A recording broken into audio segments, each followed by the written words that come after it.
like their trauma and the rough side of it, which was like a major story point in this film. I think they left a lot on the table to really connect us to the other characters by not showing us at least one room. Disney are making that they're exacerbating that issue by condensing shows down. They're like, people only pay attention to things for 2 weeks. So they're like, okay, so let's make our stuff shorter. It's like, no, make it last longer because people will keep watching it if it's good enough. Andor, have less of an issue with because it's like I actually feel like Andor's has made sense. Like for the first time, I think this is a release schedule. Yeah, I would have wanted like 2 months worth of 3 episodes a week because I like this idea of the 3 episodes year jump, 3 episodes year jump, and I actually have enjoyed that. Yeah, of course I want it to be 2 months on, but there isn't enough content for them to do that, so I'm fine with it being like over in a month. I'm so excited for the idea of hopeful superheroes to make a return.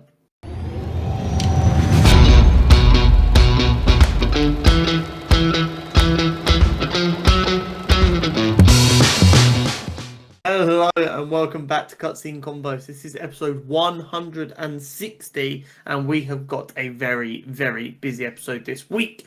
We have got another generation, another week, 2 weeks in reality of TV and film to catch up on, including Andor, The Last of Us and Thunderbolts. We've also got a character profile on the one and only Sentry.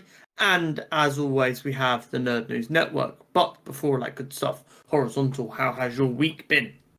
I just want to open that I'm disappointed with your dedication to Andor and the lack of allowance for us to talk about the final episodes. I know.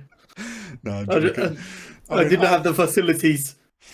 Obviously, like it's easier for me to binge them when I can. Because are you watching it with Jen? No, I'm not. Okay. I'm trying to get her to go and watch it because she loved Rogue One. So I'm like, you should go watch season 1 and 2. You should. But yeah, I mean, I know it's easier for me to watch stuff. So also this work from home life makes it easier. Yeah, big time. So I'm actually only 2 episodes into this week's, but so we won't be talking about them. No, we won't. We'll be covering episodes 4 to 9. But is that right? Yeah. Yes. But I mean, my week's been pretty chill. I've had a full work from home week this week, so can't really complain. And this work from home life's actually quite. Yeah. Did it feel a bit more human and a bit more like you're in control of your week, not having all that traveling to do at the beginning of the week? Like it's made. I don't know. It's weird. Like, yeah, it was weird not having to travel this week, but it's just this is my 5th. I think, yeah, this is my 5th week now. It's 5th or 6th, something like that. And I'm like, this week I've the last 2 weeks I've been kind of on my own doing I've been getting projects fed and whatever. I was basically on top of stuff by yesterday. So then today has been pretty chill, just with whatever's come through. Nice. So I'm like, I see why people I can see how Josh can get everything done by midday sometimes and just has an afternoon. It's one of the ones where if you know what you need to do and you are the kind of person, like working from home, if you've got like young kids, will be hell on earth. Absolutely. But if you're like a young adult who knows how to do their job, working from home isn't an issue. It's such a boomer mindset to be like, work from home bad. If I had the facilities and the equipment I needed to be able to work from home, it would not affect me in the slightest. Like I'd crack on, shit, get done. It wouldn't be an issue. But yeah. Well, I'm glad you're starting to feel a bit more. I imagine just like the time you got back from not having to do 2 nights of driving probably felt like an extra weekend. Yeah, it was like Monday night I just kind of chilled, played some truck sim. Because I was like, Monday I was like, I don't know. I'm so Your brain was just like, I should be driving right now. I did think that. I was like, I've not had to drive 2 hours, so I've chosen to drive in a video game. God, I'm old. The human brain. But like Tuesday was nicer because obviously we gamed, and usually I would be like pretty tired on a Tuesday when I got in. Obviously I didn't have that, so I was like, it felt weird being able to game again on a Tuesday. How's your week been? My week been not too bad. Been sorting out some bits for the haircut on Sunday. Mm, So yeah, this is the last um, yeah, this will be podcast. the last time with hair. Yeah, Ironically, in back-to-back episodes, we're going to go from the longest my hair has ever been to the shortest my hair has ever been. I think next week you have to not wear a cap. Yeah, I might not do. I might. Oh, actually, no. Oh no, it's still warm at the minute, so it's not like my head will actually be cold. So yeah, that should be Because I fine. feel like you need to really show that it's gone. The gravitas, yeah. Yeah. Um, so yeah, I'm excited for that. I've been kind of focusing on the benefits of having short hair. Mm. Like it will be weird, like it's acting like it's not. I'm not even going to notice it. It'd be insane because obviously I Oh, will. I notice when I have a haircut. Yeah, So but knowing that when I get out the shower, it's literally going to be like essentially shake off like a dog and I'm dry will be mint. And not having to worry about brushing and freaking tying my hair up to go to work every morning will be mint. can Like confirm. It's pretty great. I'm just trying to focus on like the benefits I'm going to get and not think about what the drawbacks might be. I have realised I'm going to have to resize all my hats though, and hope that they're not misshapen from the amount of hair that's been stuffed into them. They should be fine. This one's a really fabricy one, so I think this one will be fine. But I've got some which are like pretty firm ones that I think might be a little bit bulbous on top from the amount of hair that's been stuffed under there at times. Because my hair puffs up so much when it's freshly washed. So like when it's freshly washed and dried, if I put a hat on, it has to squeeze in so much more. But yeah, so getting a few bits for that ready, getting some bits sorted for the 24-hour live stream, working out some bits for that. I had a brain fart, which I told you all about yesterday. Yes. Or whenever it was. So I've got all my comics, as we know. I collect loads of them. And I want to start properly boarding and bagging them to protect them. And I'm in the process of ordering through Etsy some nicer storage, so they just look nicer and they're like more presented. And I just the bags that they come in, they're like these kind of just they're transparent bags with a little lip on them, and then some cardboard that goes there to keep them nice and solid. And they come in packs of 100. And in my brain, I went 100. That's fucking loads, sweet. I'll have one of each of them. Perfect. And then I got the notification on Monday that it had been dispatched after my order had been delayed. I'm like, yeah, cool. That'll finally be here. Get the ball rolling on that. And then as I did that, I was looking through my comics and I realised I had issue 69 of Amazing Spider-Man. And I knew I'd been collecting that one from issue 1. And at that point, my brain went, hold on a second. So I've done some rough calculations, and I think of the issues I need to bag on board, I have between 140 and 170. Oh, so you need to buy like 200 more then? Yeah, I need to go and order 200 more of each, so that I can bag on board everything I've got, and then have some to hand, so that I don't have to order more in a month's time again. It's funny you're doing that, because it's like recently my brain was like, oh, I should really buy some sleeves and stuff soon for my vinyls. Because at the moment they're just like in their like cardboard sleeves, and that's fine. But to protect them for long term, I need to start sleeving them. Yeah, there comes a time when the things that you enjoy collecting, you're like, oh, I've had this for a while now. I should make sure I'm taking proper care of these things. What do I need to do? And then you're just like, it's a whole other thing. So yeah, I need to sort that, but that'll have to wait a little while. Because obviously we're going to Lisbon next weekend, so I've been sorting bits out for that. I'm very excited for that. It's going to be a lot of fun, but it's going to be a long. So on the Wednesday we'll be recording the podcast. I'll have a long day of work on Thursday because then I'm off for a week. Because we go to Lisbon for the weekend, but I'm off the entire week after that as well.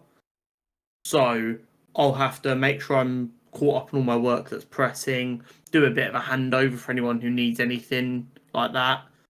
Then it's come home Thursday night, do a bit of packing, get bits ready, go to bed late Thursday night so that I sleep in later on Friday, because our flight is 6 in the morning on the Saturday.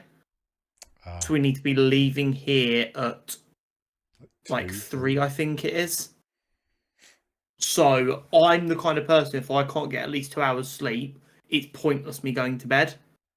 And when I have a lot of like travel anxiety about not oversleeping, so I wouldn't sleep anyway. So me and Jenna have decided she's working on the Friday, she'll come home, go to bed early to try and get a proper bit of rest. I will get up later on the day Friday and just shift my entire day back a few hours and just power through with caffeine and hopes and dreams.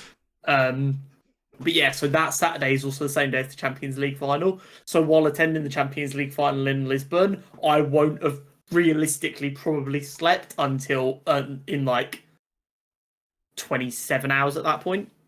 That's going to be rough. Yeah. And then we've already committed to like partying till 2 in the morning if we win the whole thing. So long old day, but it will be well worth it, I'm sure. But other than that, my week's not been too bad. We've got cinema on Friday. We're going to go see the new Final Destination, which has come out to some good reviews as well. So I'm actually pretty excited. Yeah, we watched the first 2 of the old ones to kind of get a vibe for it. And we're like, yeah, they're okay. They're not masterpieces. The first one's pretty good. The second one was But yeah, apparently this one's like the best in the franchise. So we'll see if it's any good or if franchise name has done some good for it. But yeah, no, I'm pretty damn excited. Nice. Should we get into the Thunderbolts? Yeah, it feels like ages since I went to see it. Yeah. It's been a minute. I'll be honest. I mean, I wanted to go see it pretty quickly because obviously everyone was talking about it and I didn't want spoilers. But I was also like, oh, I need to go this Planning weekend. Cinema trips around a working life is difficult, isn't it, bud? Thankfully, we had a bank holiday Monday that week, so it was... It really helped. I also went to the cinema on bank holiday Monday to see something else. But I obviously made the effort to watch it because I'd forgot we were having Josh on last week. Yeah. And then I was like, oh, I had loads of time to watch this, but obviously. I mean... Should we start about the complaints and kind of obvious bits, and then we'll get into our more thoughts and feelings about it? Okay. I mean, I have one complaint. Okay. And I mean, the asterisks in itself, I'm sure, is something you will want to discuss as a complaint. I'm kind of just like, I mean, I kind of expected what it was. I actually annoyingly got that spoiled, though it wasn't really a spoiler because I was like, oh, I already kind of knew this was going to be the case. Yeah, we'll absolutely discuss the marketing decision made around it, and I do get it, but it was dumb as shit. Oh yeah, like not even waiting until the end of the weekend was wild. But I mean, okay, so my complaint. There's only one thing that I think they messed up with. Okay. Lay it on me. And it's you watch this be the thing I love the most. I think you'll be on a similar wavelength with me. Overall, I loved everything about like how they handled the void and it being like the embodiment of the people's trauma. Like was their trauma swallowing them. Mm-hmm. I really loved the whole room thing and like basically they had to relive their traumas and moving from room to room. The disappointing thing was we didn't see any of the other Thunderbolts rooms. I think the reason it worked so well and it really helped us fall in love more with like Yelena's character and really connect a lot more with Bob, Sentry, because we saw some of those things that like their trauma and their like the rough side of it, which was like a major story point in this film. I think they left a lot on the table to really connect us to the other characters by not showing us at least one room Like they showed us them figuring out maybe we need to step into the void, maybe there is a reason to it, and then we just get them appear later in the room with Bob and Yelena. Like there's a missed opportunity there to show us the agent. Like he could have had a room of like his vision is like him watching himself beat that person, like to kill that person, and like from and like get to see it from an outside perspective of the one thing that absolutely ruined his name and how he like faced that. We could have seen Bucky.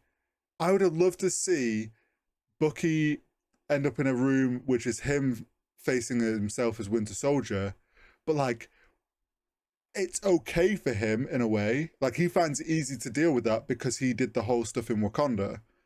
And it's like they could have then shown his have been like, oh, he just immediately was like focused on the things he learned in Wakanda and he gets through his room really quickly. Like that could have been fine. And then like Red Guardian, we could have had a fun opportunity to actually learn a bit more about like his background and something he went through rather than him just being the jokey guy all the time. Like, because he's clearly hiding trauma. Obviously, I get why you feel that way to an extent.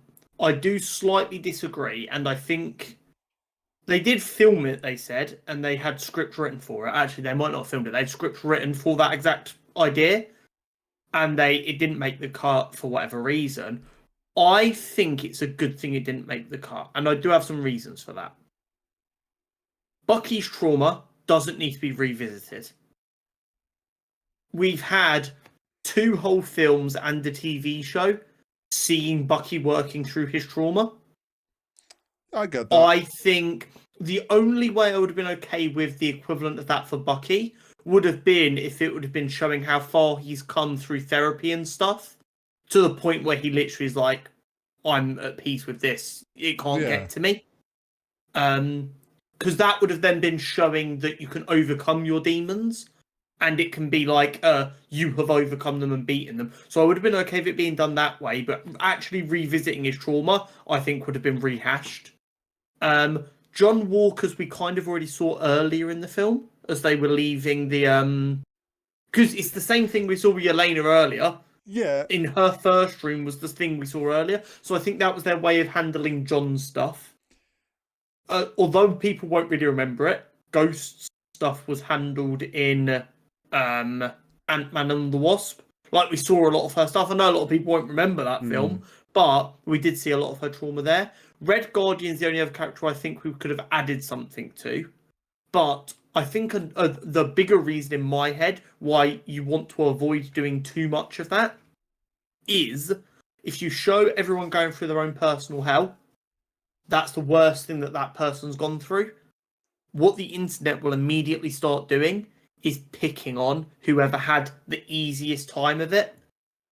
So you've got Yelena having to deal with, like, organising a hit at 10 years old, Bucky being forced to kill people against his will, and then you've got, like, John getting left by his wife. And it's like, oh yeah, you had a real hard time, didn't you, buddy? And then all of a sudden, a lot of people on the internet become very, oh, you didn't suffer as much as anyone else, which is already a big problem. Whereas I think Yelena and Bob having such similar issues in that they were children in an abusive environment and they coped with alcoholism and drug addiction to, like, just survive as adults.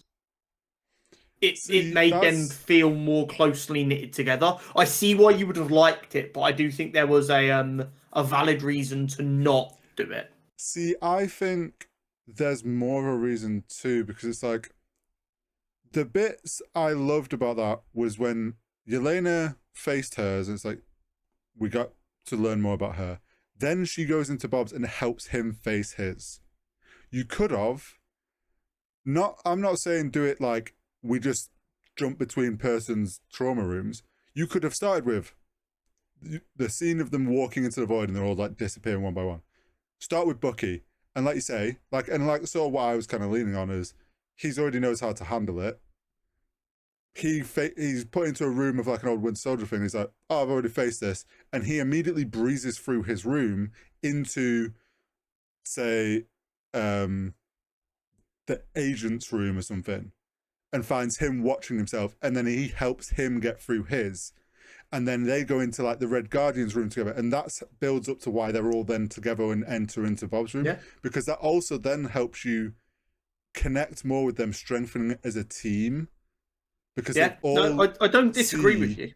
that they've all gone through the same sorts of trauma in different ways, and they're all going through it together, and then they help each other. I think that would have added a lot more to that team and got everyone way more on board with this whole set of characters. Yeah, quite possibly. I don't necessarily disagree with you. My issues are issues that I kind of predicted I were going to have. The asterisk was pointless. It was marketing, and I don't want to say this in like a I'm better than you way. It was marketing for the normies. I'm pretty sure my prediction was it was going to be the Dark Avengers. They just went for the new Avengers instead. I'm still not completely sold on the idea they won't become the Dark Avengers. They might become the undercover team for the Avengers once they resolve the issue that was teased at the end, and they become the Dark Avengers as like the covert team. But we knew it was going to be something to do with the team name, and it wasn't going to be like obviously to do with the team name. But you know what I mean? We knew it was never going to be anything more significant than just they don't want to be known as the Thunderbolts. Well, yeah, and it's like I think my original prediction was just like the asterisk was going to be like for a contract. It's like because the Avengers aren't available. It's like it's basically the same thing. I mean, I wouldn't say I hate it.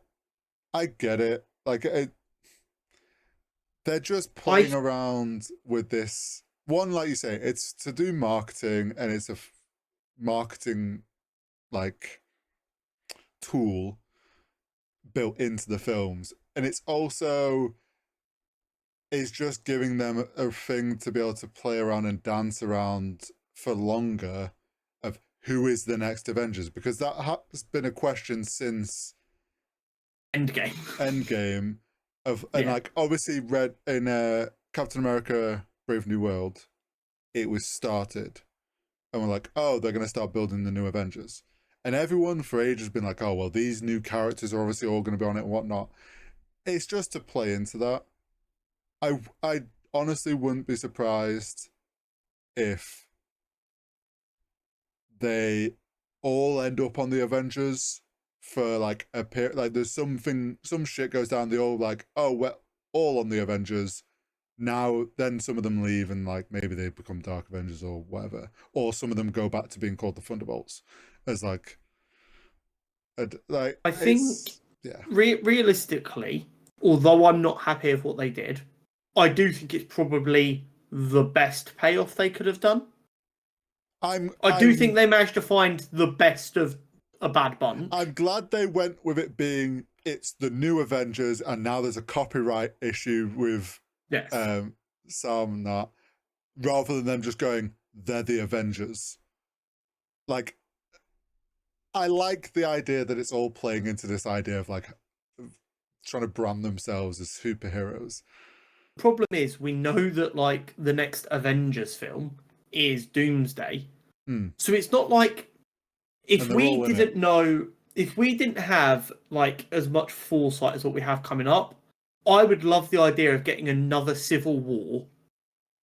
Like, imagine we don't have a roadmap right now. All we know is the next film is Fantastic Four. That's all we've got. Imagine the reveal at Comic-Con this year when we find out the next Avengers film is Avengers Civil War.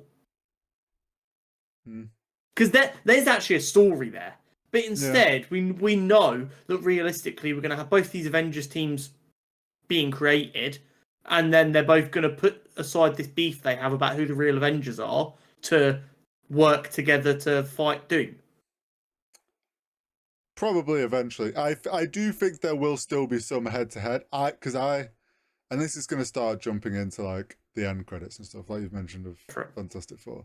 But like, I think we're going to end up seeing in Doomsday, the new Avengers are going to think the people on this ship are bad, and are going to be trying to make a name for themselves, being like, we're going to save us from whoever these extraterrestrial people are.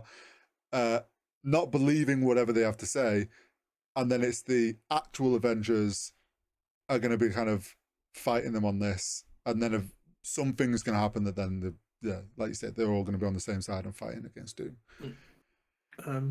My other issue was the least surprising death in cinema history. Like, it was just. Do you know what actually made me more annoyed about it? The person sat behind me in the cinema was genuinely shocked. I heard them gasp. Well, that's a person that hasn't paid attention to any of the promo or trailers, which I wish I could do. Like, I heard the gasp behind me, and it took every fibre of my being to not turn around and go, really? Like, did you watch a single trailer? She only appears in this room. She was never getting out of this room. What did you expect? Do you know what's funny? For a split moment, and like it was a very, very split moment in my brain, because then I was like, oh, Doomsday. But like when Yelena walked into the void, and like the way, I can't remember what her line was before, like just the way that she sort of kind of was like almost sold that she was just giving up a little bit. She was a suicide attempt. And she just like steps into the void. I was like, have they completely blindsided us with the Taskmaster thing, and this is the actual shocking death? And then my brain went, wait, she's in Doomsday, so something goes on here. How I like, and then obviously we found out she's in a room. I was like, oh, okay, this all makes sense. But yeah, a lot of people were like, oh, Yelena worked out. I was like, no, that was an honest to God suicide attempt. She'd given up. I think there was maybe some like hope in the back of her mind of like, maybe there is something that this will do, but like more so I think her character was probably more thinking somehow maybe she connects with him as she dies. But yeah, I don't think necessarily hope is the right word. I think at best you could say it was, this won't make it any worse. Yeah. I loved the shock value of killing the kid after they've done the big save, and Red Guardian saves the little girl.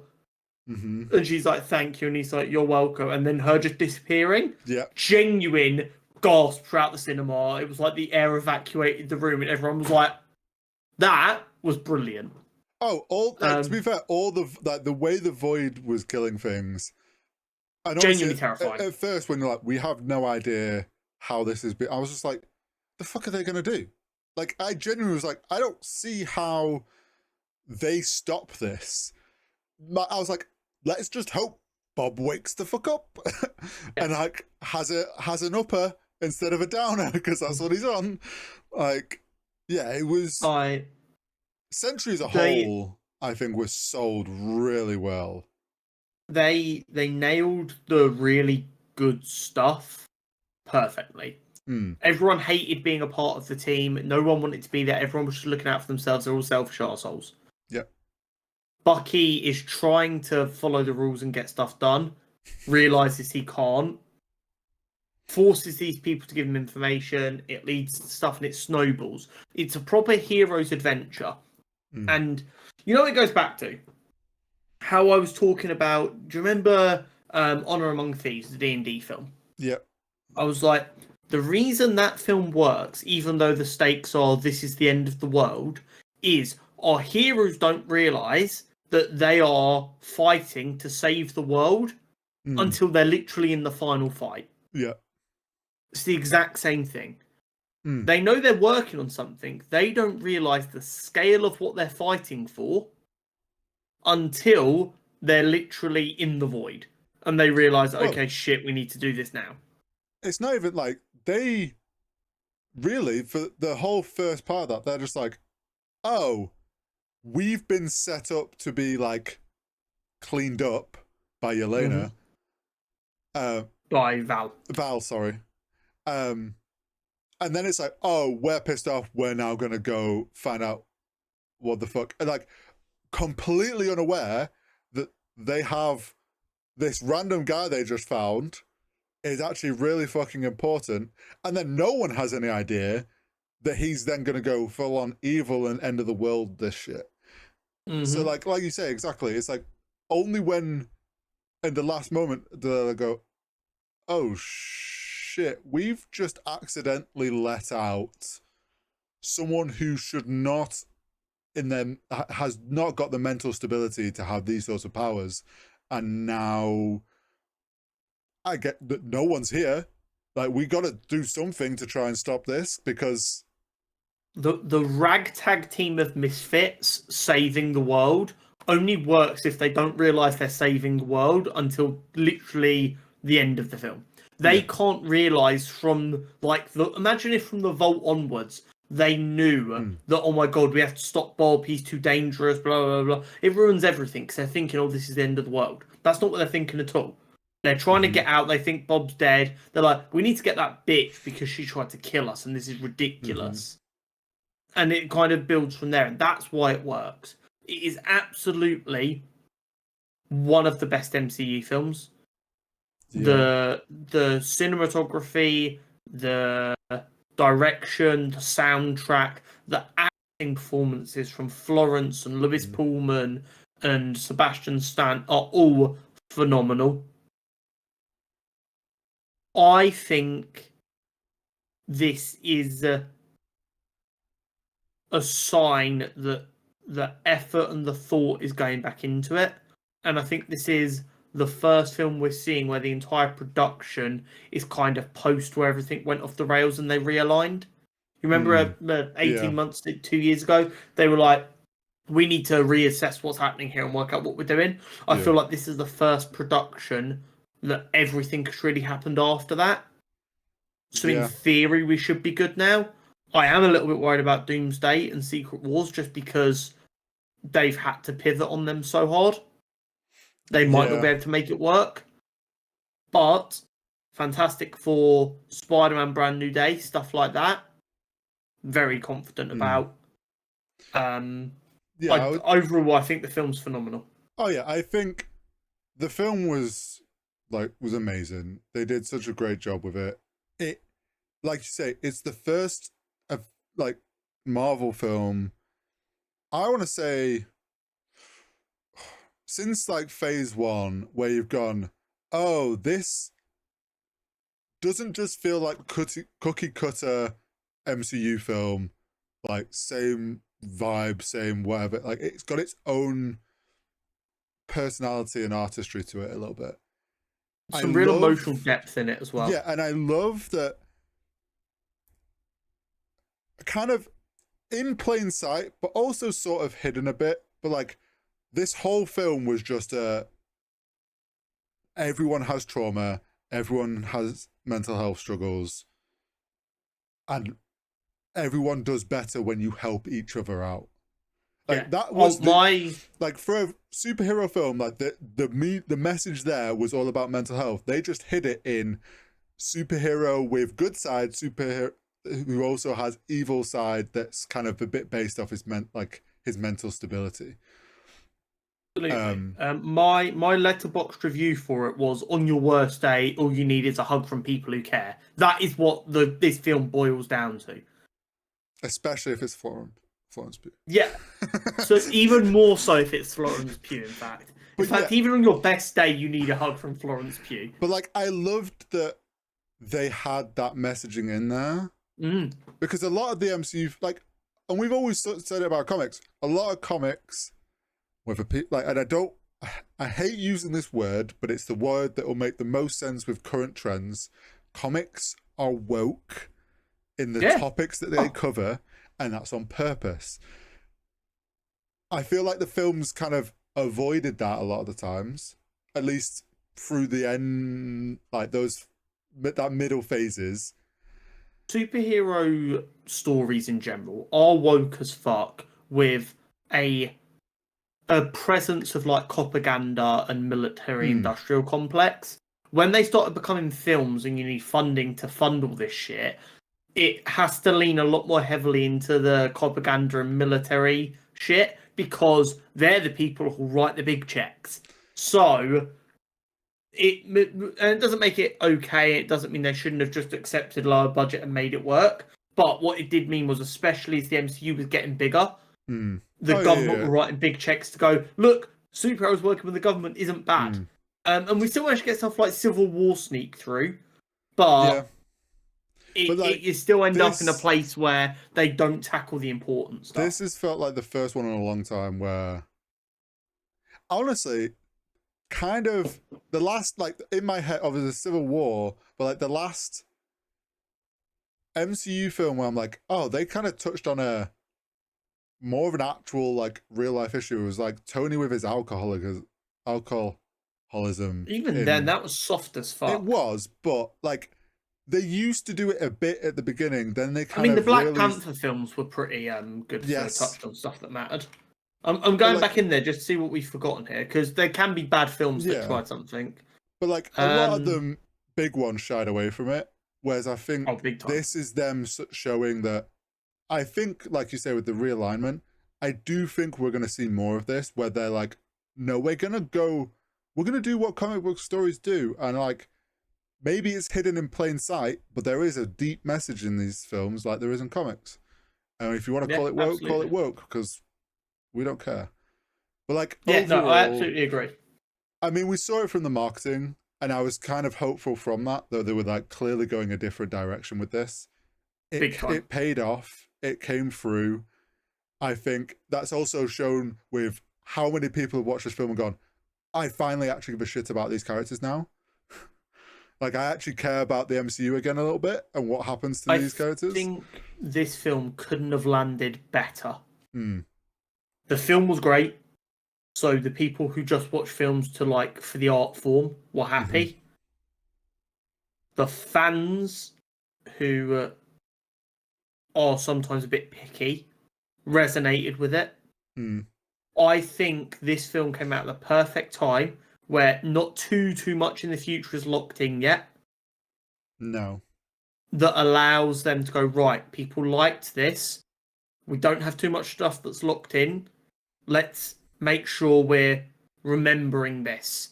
We're telling stories that people can emotionally resonate with characters that people care about, and actors that believe in what they're doing. And that will come together and create success. I mean, and I think this is one of them films where I think Marvel could really learn the right lessons. Well, I think if anything, it's just going to help cement that they have been making the right decision. Because if you look at Fantastic Four, that has a very unique visual style, and they're clearly going for like a certain like they're doing something different there. Them having the success of this with that next coming out, it's already done. They're like, okay, we've made the right decision here. They're starting to film Doomsday. I presume they're kind of already had this idea to keep going with this. Now they're like, okay, yeah, we definitely need to be leaning this way. All leaning towards this soft reboot that we know is coming. Whether they want to admit it yet or not. But should we talk about the one thing that did genuinely surprise me, but I'm not angry about? Go on. How they came up with the name Thunderbolts. Oh, yeah. So, I'm not sure if you'll remember us discussing this, because it was a while ago. It might have been actually just after Captain America came out that I was first confused. So the Thunderbolts are named after General Thaddeus Thunderbolt Ross. So I was like, oh, I wonder how that's going to work. And then Brand New Day came out. I was like, oh, maybe the reason they feel the need to change their name is because, you know, he just became the Hulk and they can't be associated with that, which would have made sense. They scrapped any relation of the Thunderbolts to General Ross, who is referred to as Thunderbolt Ross. So it's not like in this universe he doesn't have that nickname. There is one point where he says, go Thunderbolts, and they were like, you can't be saying that. Yeah, no, but that's because that was her school team. Yeah, but I think there was like, whether they didn't outright say it, but I think there was also meant to be that underlying message for the comic book fans that know, that be like, oh, that can also... I think it was just a case of they're like, we can't be named after her childhood soccer team. And don't get me wrong, I really enjoyed that, because the joke was obviously her talking about it in the room as like, oh, let's all get to know each other, which was funny. And then later on, Walker just goes, go Thunderbolts as a joke. And then obviously Red Guardian latches onto that and runs with it. That was genuinely surprised me, and I wasn't angry with it because it's Oh like no, yeah, like it became a joke, and then Red Guardian, the weirdest one of them for this, was just like, I'm gonna latch onto that because he loved the Thunderbolts, like when he was the little girls, and it's a team name, and he just wants to be part of the team. it's. But I was like, it was so odd to me that like I just somehow have we've got the Thunderbolts with nothing to do with Ross. I had a thought about where this team name goes, because obviously we know they're not going to stay the New Avengers. It's going to be Dark Avengers or West Coast Avengers, is my guess. Yeah, but what if they do go back to Thunderbolt, because some of them then are under Thunderbolt Ross? I mean, like, to be fair, if you wanted to go more to the core of the Thunderbolts, which is like kind of a bit more government ops, you could have them get Ross under control as Red Hulk, they could make him the leader, and then they become the Thunderbolts again. I could but see them then you're going to get that confusion of they've made the joke about Thunderbolts being her school team. Why are they now the Thunderbolts again? Yeah, but they just got to play Ross that joke in. If like one of them is still in the team, they go, "We were already called ourselves this," and he's like, "I don't give a fuck about no softball team or whatever it was." Like, I don't know. It was just weird, but it worked. They could weave their way back to it, and it makes sense. But I thought overall it was good. I know the joke at the beginning was like when the film was announced, it's like all of these characters are like the same characters. They're all just super soldiers. Within the context of the film, makes complete sense. Val was going out there to get people who were enhanced, who weren't good. Yeah. To be her testimonies, as always. Yeah, and her agents in the world and shit. Makes complete sense how that team came to be. I know it sounds funny for us to say it because we never sit here and go, it's so over, but we are so back. Yeah. This is literally, I'm not saying just remake this film a million times, obviously, but pay attention to what worked here. Characters you can resonate with, good set pieces that make sense, and compelling acting does wonders, as well as a very well written script, in all fairness. Yeah, and a new, like, letting it have its own unique vibe and artistry to it. Like, who would have thought people like films that are allowed to feel like an artistic experience? Yeah. With the whole like super soldier stuff, we haven't talked really about Sentries too much, but that fight scene when like he is revealed as Sentry and his goal is just dispatches them pretty easily. I really loved how they put that. Like they did a really good job of putting that together. Of like, because it was quite a long one at one point, like one shot where there was just like. I don't know if it was a real one or if it was a very good cut. But like, and they did a really good job of showing all his different like powers and moves and like all in a very short space of time, but then also very visibly showed to the audience of like, they're not beating this guy. Like this guy is like better than every single one of them in their specialities.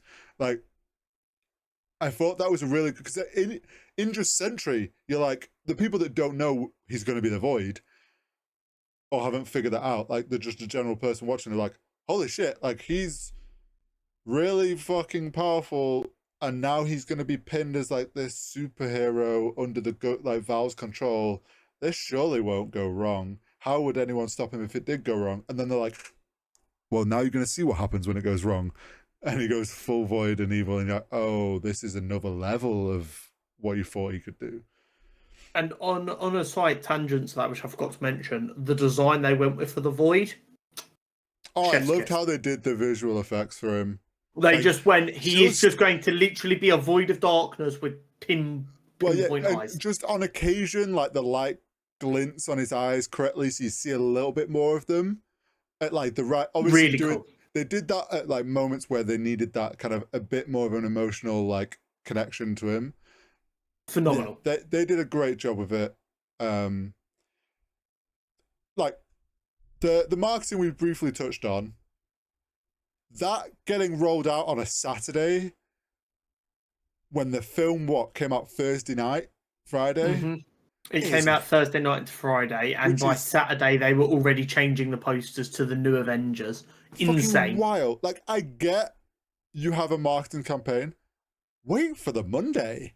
Like, I get you're gonna want to roll it out quick. It's part, like, I can understand the thought process around that marketing. Give it the weekend. Let people have the weekend to go see it. I almost always get to the cinema the day a Marvel and like big film like that comes out. If for whatever reason I would have been delayed and only been able to go see that on like the bank holiday Monday, and that would have been spoiled for me, I would have been livid. Well, and it's not because I particularly care. I went Sunday night. Obviously, I'm not as fussed about what the asterisk was. I saw that on Twitter and I was like, oh, that's kind of, it's what I expected. Obviously, I didn't know the full context of like how they were doing the. I was just like, why have they shown that? I've revealed that already. Yeah, like don't get me wrong, it's not a thing I cared about. It didn't affect my enjoyment of the film at all. But if that would have been spoiled for me, I'd have been sat there watching the entire film trying to work out how that all comes together. And that would have ruined my enjoyment of the film, even though not knowing didn't enhance my enjoyment. Do you know what I mean? Yeah. It's like when someone says, oh, that film's great, there's a twist in it. I sit there the entire time trying to work out where the twist is going to be, what the twist is going to be. I would spend the entire time going, right, how are they going to set this up in a way that makes sense, instead of just enjoying the film. I think that was really poor when the marketing for this film had been so good.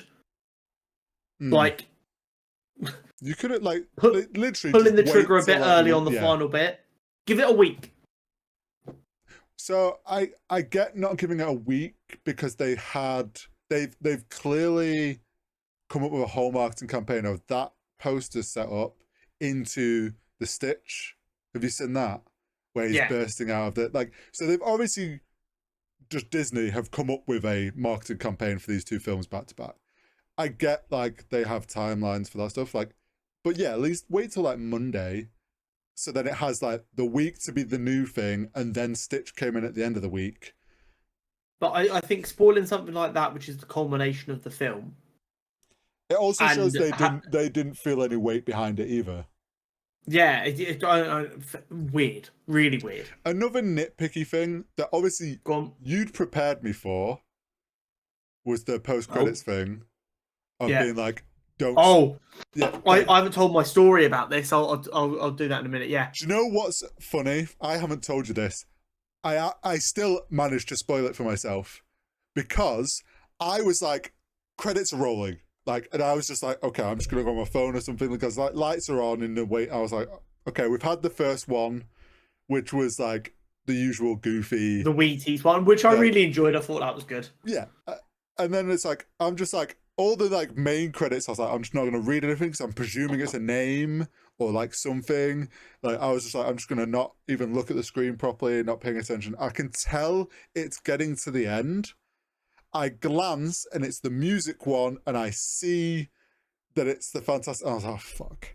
I was like, I've gone through all of that, like avoiding watching, and there is a glance at the end of it, it gets spoiled at the end of it. So, I love reading the credits. I always try to like remember a name from the credits of a random person who's worked on it. So I'm like, I always read the credits even if I don't remember much, but I always read it because I'm like, you fuckers have worked so hard. Yeah. But I was busting for a piss when the film finished. So I watched the first one. Yeah, I watched the first one, and I was like, right, we're in the proper credits now. It won't be till the end of this. I've got time to go for a pee. Go for a pee, come back. We're past all of the actors. So I'm like, sweet. Whatever the spoiler is for this next post-credit scene has got to have gone. I can read the credits and then like have that weird little thing that I enjoy doing back. So I say to Jen, I was like, oh, we're past the actors now, so it's probably safe for us to look. Reading. Once again, get to the music bit, and I see the Fantastic Four theme, and I literally had to go like that. It wasn't even an excitement of all the Fantastic Four. I'm like, oh, for fuck's sake. So I saw that, I was like, oh, well, I know what's coming. I mean, I didn't know.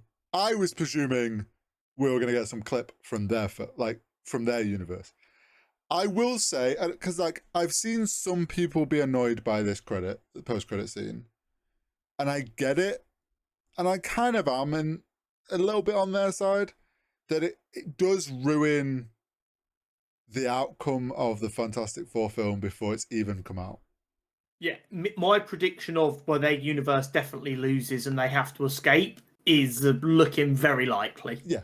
So obviously, like, very cool. Don't get me wrong. It's like Fantastic Four's here. Like, this is very cool. We get to see that, like, the colliding things. That it's all going to come together.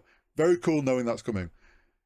There is copium in me that I'm like, what if that's not the end of their film moment?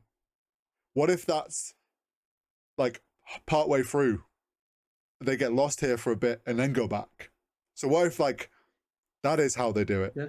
But my copium. new prediction, because I don't think they would ruin the outcome of the film like that.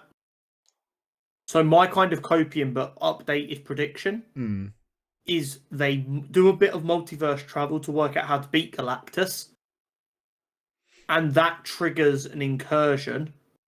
So then they leave again to find another universe to try and find another Reed Richards or equally intelligent person to try and solve incursions, and that's why they come into our world. So I think they win, but by winning they trigger an incursion. So then they're trying to find other people who can work with Reed to solve incursions. Yeah, I mean, the hope is that like this is all that end credit clip is like halfway through the Fantastic Four film.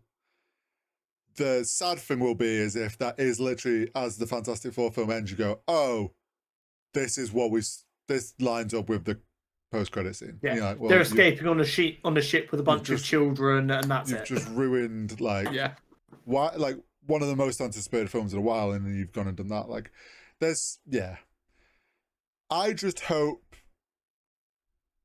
I think there has to be, right, that in the Fantastic Four's post credits, surely they're going to do something that teases Doomsday.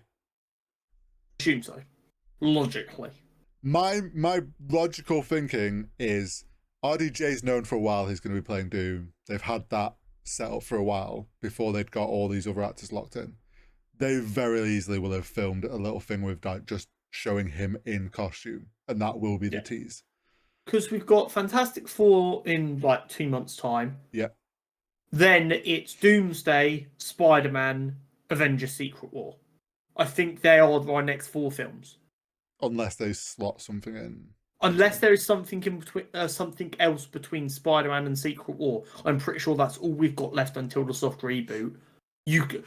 Kevin Feige himself could agree to a open and honest conversation with me as long as it was NDA'd, and he could tell me they weren't doing a soft reboot, and I still would not believe him. And I'm telling you now, I may become an MCU hater if we get through Doomsday Secret Wars and there is no soft reboot, because then this universe is getting untenable for logic and being followable. But yeah, we'll have to wait and see. We will. Overall, now was great. Overall, it was really good. I gave it a 4-star on Letterboxd. I really enjoyed it. If you're someone who like misses MCU films post Endgame, and like after Endgame you struggle to keep up and struggle to really care, you can pick up this film without really needing to know anything, and I think you'll enjoy it. Yeah, agreed. I want to do the rest of what we watched slightly differently. Okay. So I've got a list of things that I watched in like the last 2 weeks, essentially. Okay. So I'd like me to go through my list and say what I watched, you to go through yours. Then we'll talk about things that we've both seen, and then we'll both do like mini reviews of the bits we watched independently. Sound good? Yeah. So the obvious two are Andor and Last of Us. Yeah. I also watched a film called Drop, which again, the Cineworld Unlimited card is paying dividends. I'm going to watch films I wouldn't normally see, and I've got some feelings about it. It was an interesting film. But what did you watch in the last couple of weeks? Obviously, I also watched Andor and Last of Us. I'm fully up to date to this week's Last of Us. Are you? I am. Okay, good. We had Dropout. We had a new Game Changers. Yeah, we did. Yeah, I did watch Yeah. that. Sorry, with The that being every other week, it fucks up my timeline. Yeah, I've yeah, also yeah, also watched the behind the scenes of that, but that yeah. The sincerity one. yes. Yeah, yeah, yeah, Um, yeah. I did watch that. what else have I watched this week? I feel like there was something else I watched, and I I also had binge watched season 1 of Ted. fair. Um, Uh, oh no, yeah, I other than like that, I've not watched too much. my sister. I'd said the last time that I'd been rewatching Yellowstone with my sister while I was at home. Yes. When I went down last week, she had watched basically a whole season without me, which is fine because I'd said like she can keep. I've already You'd seen seen it. it already. So then I was like, okay, let's go through where you're up to. Oh, that's happened. That's happened. Oh, things are going to get interesting now. She has now binged another season or finished another season this last week. And she's Nice. getting into the final season of the juiciness. But I think that is everything that I've watched. Fair enough. Should we go into? Should we just start with Dropout, as that is like the least amount of Intensity. content? Yeah. Yeah. It was phenomenal as always.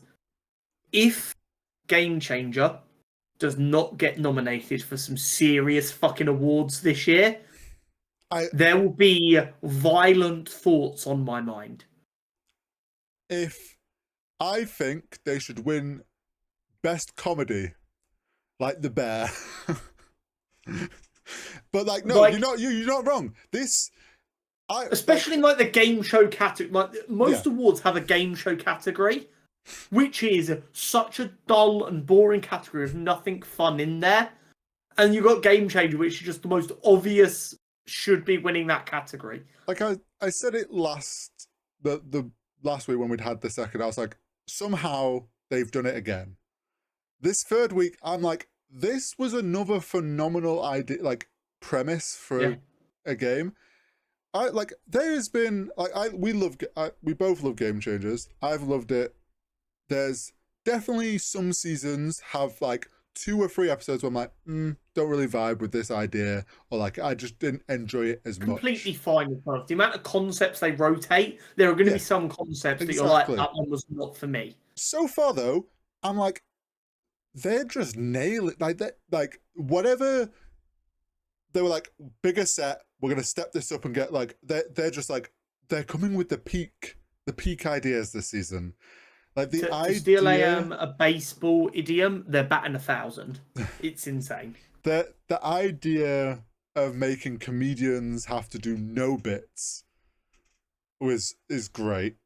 Like leading them into the idea that there would be maybe some bits, maybe no bits, and then it be. When I saw that machine, I was like, "Oh, this is brilliant! He's gonna like force them to dial in their comedy for the prompt to a certain amount. This is gonna be great." And then it went to no bits and broke. I was like, "This is even better. These comedians are gonna have to be serious for 40 minutes." And it's like the choice once again, the choice of cast for this, like they're picked perfectly.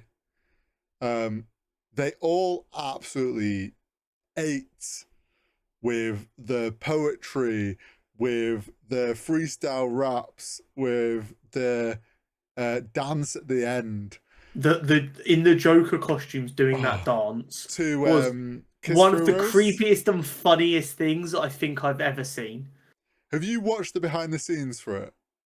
No, I haven't. Okay. Oh yeah, is it funny? There's some funny things where they're talking about it. Like, so the dance thing was a idea of a whole episode, but then they very quickly realized how expensive it is to license songs.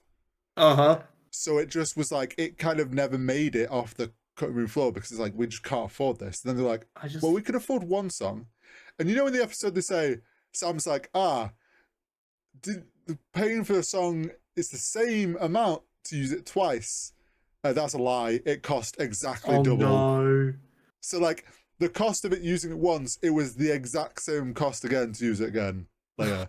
Apparently they had to send the label or whatever like a full rundown of what the show episode was. Yeah, you have to get so much permission. That you can only be used for a certain amount of minutes. Like, it's wild. And also, depending on the artist, some artists, for instance, if they have particularly strong feelings about a particular thing, like if an artist, for instance, is very vocal about like defunding the police or whatever, Yes. and and like a police drama wants to use their song, they'll be like, no. No. Yeah, yeah, yeah. But So that. like, yeah, you they have to know exactly what you're signing on for, so they know what their Mhm. song's going to be used for. I mean, Ryan Reynolds was telling the same story for getting "Like a Prayer" by Yes. Madonna. They Was went it and Madonna? saw. Yeah, Cher, whoever it was. Madonna. Yeah, they went and Yeah, saw and her. they had to go and see her and explain to her exactly how it would be used Wild. to get her to agree to license it, because she never licenses her songs. She 100% just wanted to see Ryan Reynolds in person. But yeah, The phenomenal bitter episode. meter apparently exists now at one of the writers' homes in his home office, and him and Yeah, his wife share a home that's office, and kind they of prop use I would it. try and steal. They use it to say, he was like, we now use it to say how willing we are to have jokes and stuff that day. So if you're in a shit mood, just set it to no bits, and yeah, I Yeah. love it. So I love good. it. It's brilliant. But yeah, like honestly, again, they're just nailing it this season, and I'm like, this just has me more excited for what else is to come this season on Game Changers. The notion that the skit internet company College Humor would morph and evolve into genuinely the best bang for your buck streaming platform is hilarious. Oh, Like, yeah, that they could sounds like a skit from one of their old skits. they could very easily end up becoming like the streaming network for comedy. Yes, absolutely. So And honestly, great. and I want that success to continue, because it will allow them to do more kind of like the shows they're doing. Like D20 had the battle in Madison Square Garden show the other did you day, watch the which behind it came out today. the episode? The Yeah, episode. did you watch the how they got there? No, I didn't. Is it like a mini documentary about Yeah, it's a bit the like beginning of Dimension the 20 run the whole way up. through? Well, Nice. that and a little bit more focus just on the run up to that show. And it's just insane that Yeah, they're and like it's selling a out lot of them Madison just, Square Garden it's them for going like, D&D. we all started this, never have played D&D really. Like they all The first time Ali played D&D was the first session of the first episode of D20. Some of them had played a game with Brennan pre, but that was all their first game. And like Zach was saying in the thingies, I'm sure he's probably told the story before, but in the little docu, he's like, it was like a party in LA. Brennan had been known to run D&D. I think it was it Emily wanted to, it was her birthday party or something, or wanted to play D&D, and they essentially cornered Brennan at this party and was like, oh yeah, because I'm sure it took him loads of convincing. well, we want you to run as a D&D, to which apparently Zach was like, he said, literally, I was having a conversation and I turned around and went, what's this about D&D? And literally he's like, if I hadn't turned around and joined in, forced my way into that conversation, I wouldn't have been here. But like, yeah, there was just some wild things. Like, obviously, Brennan's getting a tour of Madison Square when they're like the day before rehearsal or whatever. And one of the producers is showing him around and he's like, oh, that special box right up there, whatever, that's above the whatever banners of all the wins, the basketball and whatnot. He's like, hey, that's the box your mum's going to be in. And Brennan's just like, this is wild. That is so cool, like especially for Elaine being like an accomplished writer herself, who Brennan has said she was very positive about Brennan having a creative outlet, even if he didn't take it anywhere.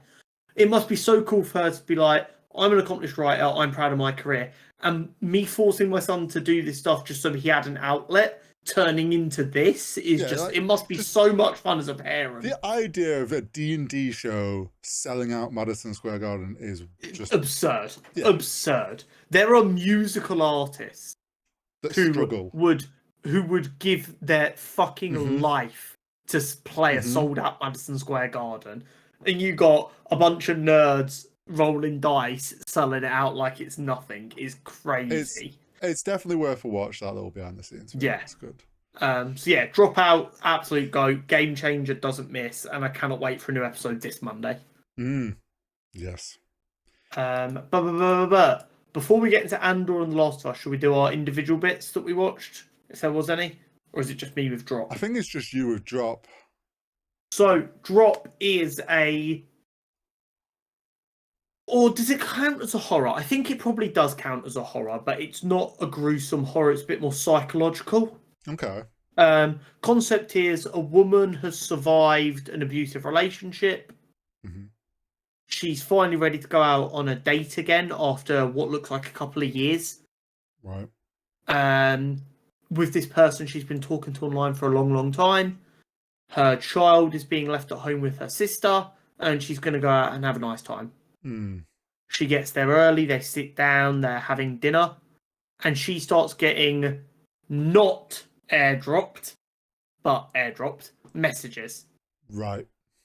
That start off as like kind of creepy, horrible memes, and then they escalate. And essentially, it turns into, don't tell your date what I'm saying, otherwise I'm going to kill your son and your sister. And she checks her security cams and someone's in her house holding them hostage. Mm-hmm. You need to kill your date. Oh. So then what you get is kind of like a horror thriller of they're watching. It's established very well, but a little bit on the nose, that the person has to be in the restaurant to be able to do this. Mm-hmm. So there's a bit of like a detective, like, oh, who is it? Yeah, who's watching? Yeah. How does she avoid killing her date if she can, because she doesn't want to be a murderer, Well, while also trying to protect her family? And kind of it all escalating and unraveling the story of what happened in her relationship to her husband, what went wrong. Oh, right, yeah. And it all kind of escalating and like builds up to a pretty good conclusion. It's pretty solid. It kind of had a bit of a Die Hardy vibe, because it's basically all set in the restaurant, which is like a like the top of a skyscraper. Oh, right, yeah, one of those sky high ones. Yeah, so it had a bit of a cool vibe to it. That they did a really good job, in my opinion, of keeping the tension and developing the story. I didn't guess who it was. I think they did a pretty good job of making it, giving you enough options. And what the correct option was, an option that maybe felt a little too obvious. Yeah, so you kind of disregard. So when it was them, you're like, oh no, it can't be them. That's too obvious.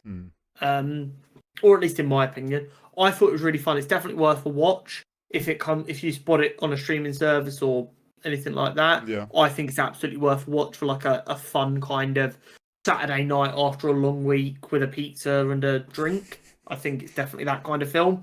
It's probably not going to win any awards, but it is worth watching, in my opinion. And I finally got around to watching the Ted prequel series that was on Peacock. Oh, yes. We discussed it like a year and a half ago. Yeah. When it came out, everyone was like, oh, Seth MacFarlane can still write funny stuff. Yeah. And I found a way to watch it.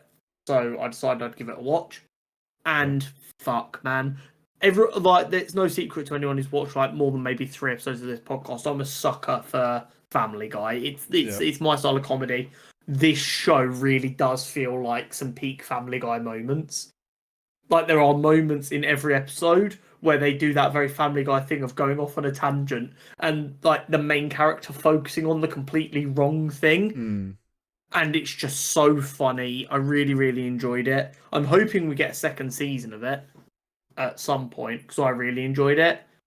Definitely, again, if you are a fan of like American Dad, Family Guy type stuff, it's worth a watch. Absolutely. Now let's get into the real meat and potatoes. Do you want to start with Last of Us? Because I feel like we're going to want to talk a lot about Andor. Yeah, I feel like Last of Us is probably the safer bet here.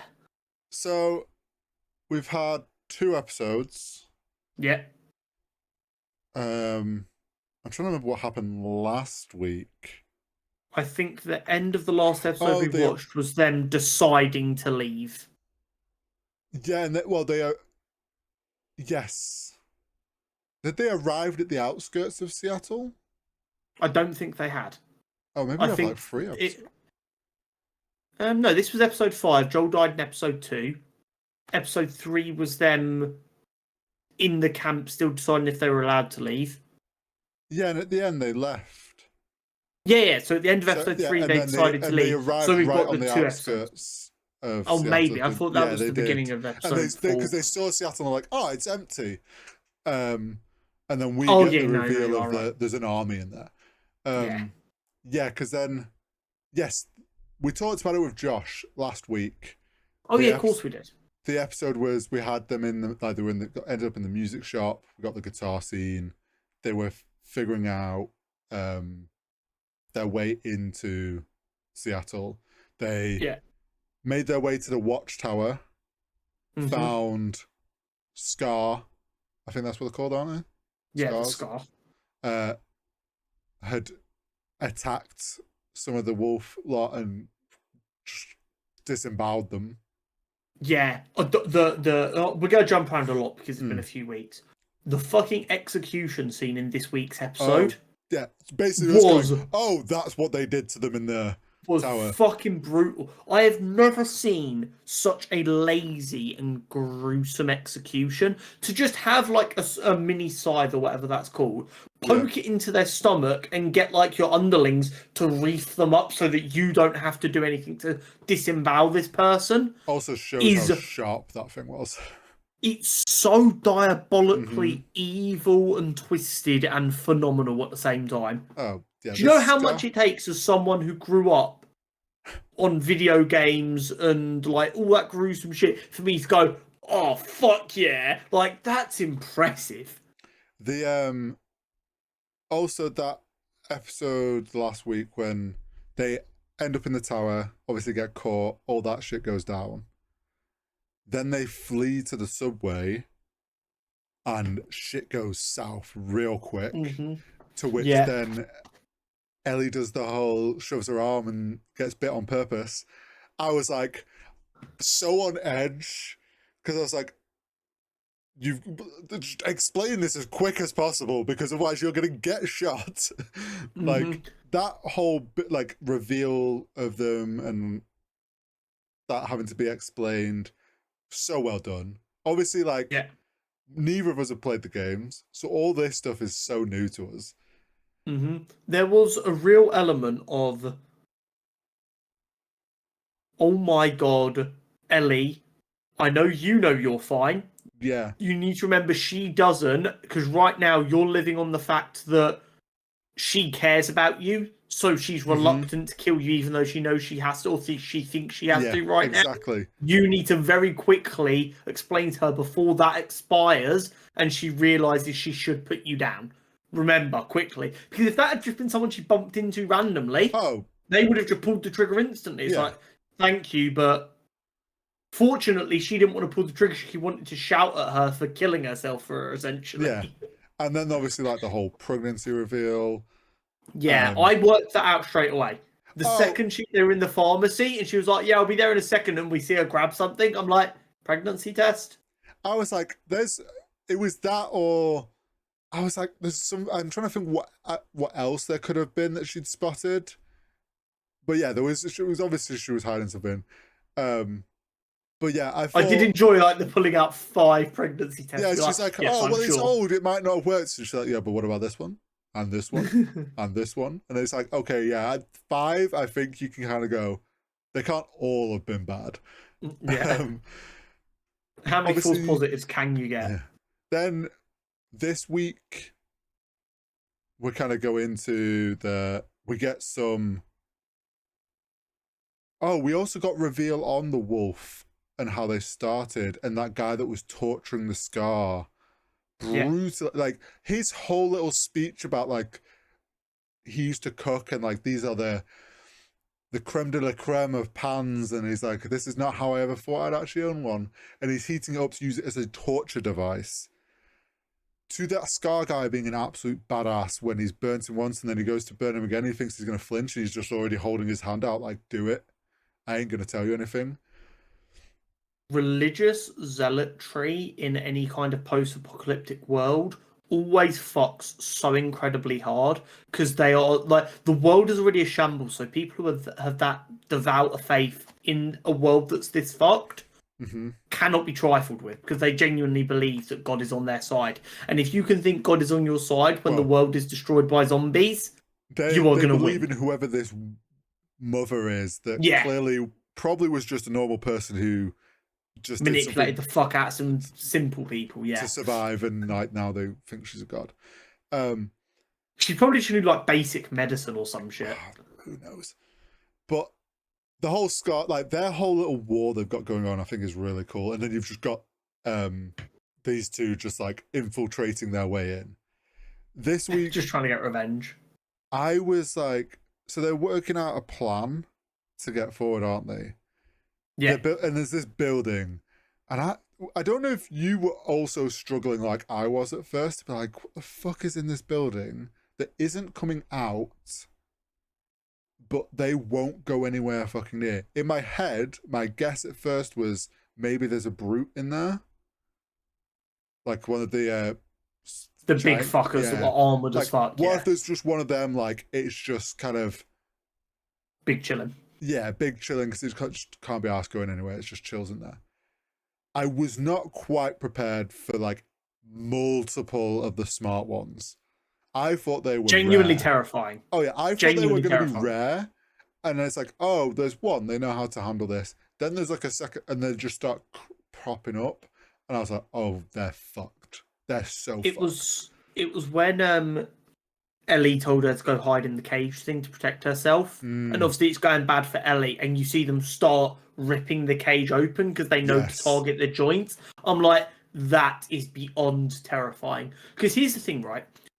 A zombie apocalypse is terrifying, but if you've got dumb zombies, I genuinely think it's a world that's still worth living in, because you're like, we can set up pretty rudimentary stuff as long as we're a good community. It's survivable.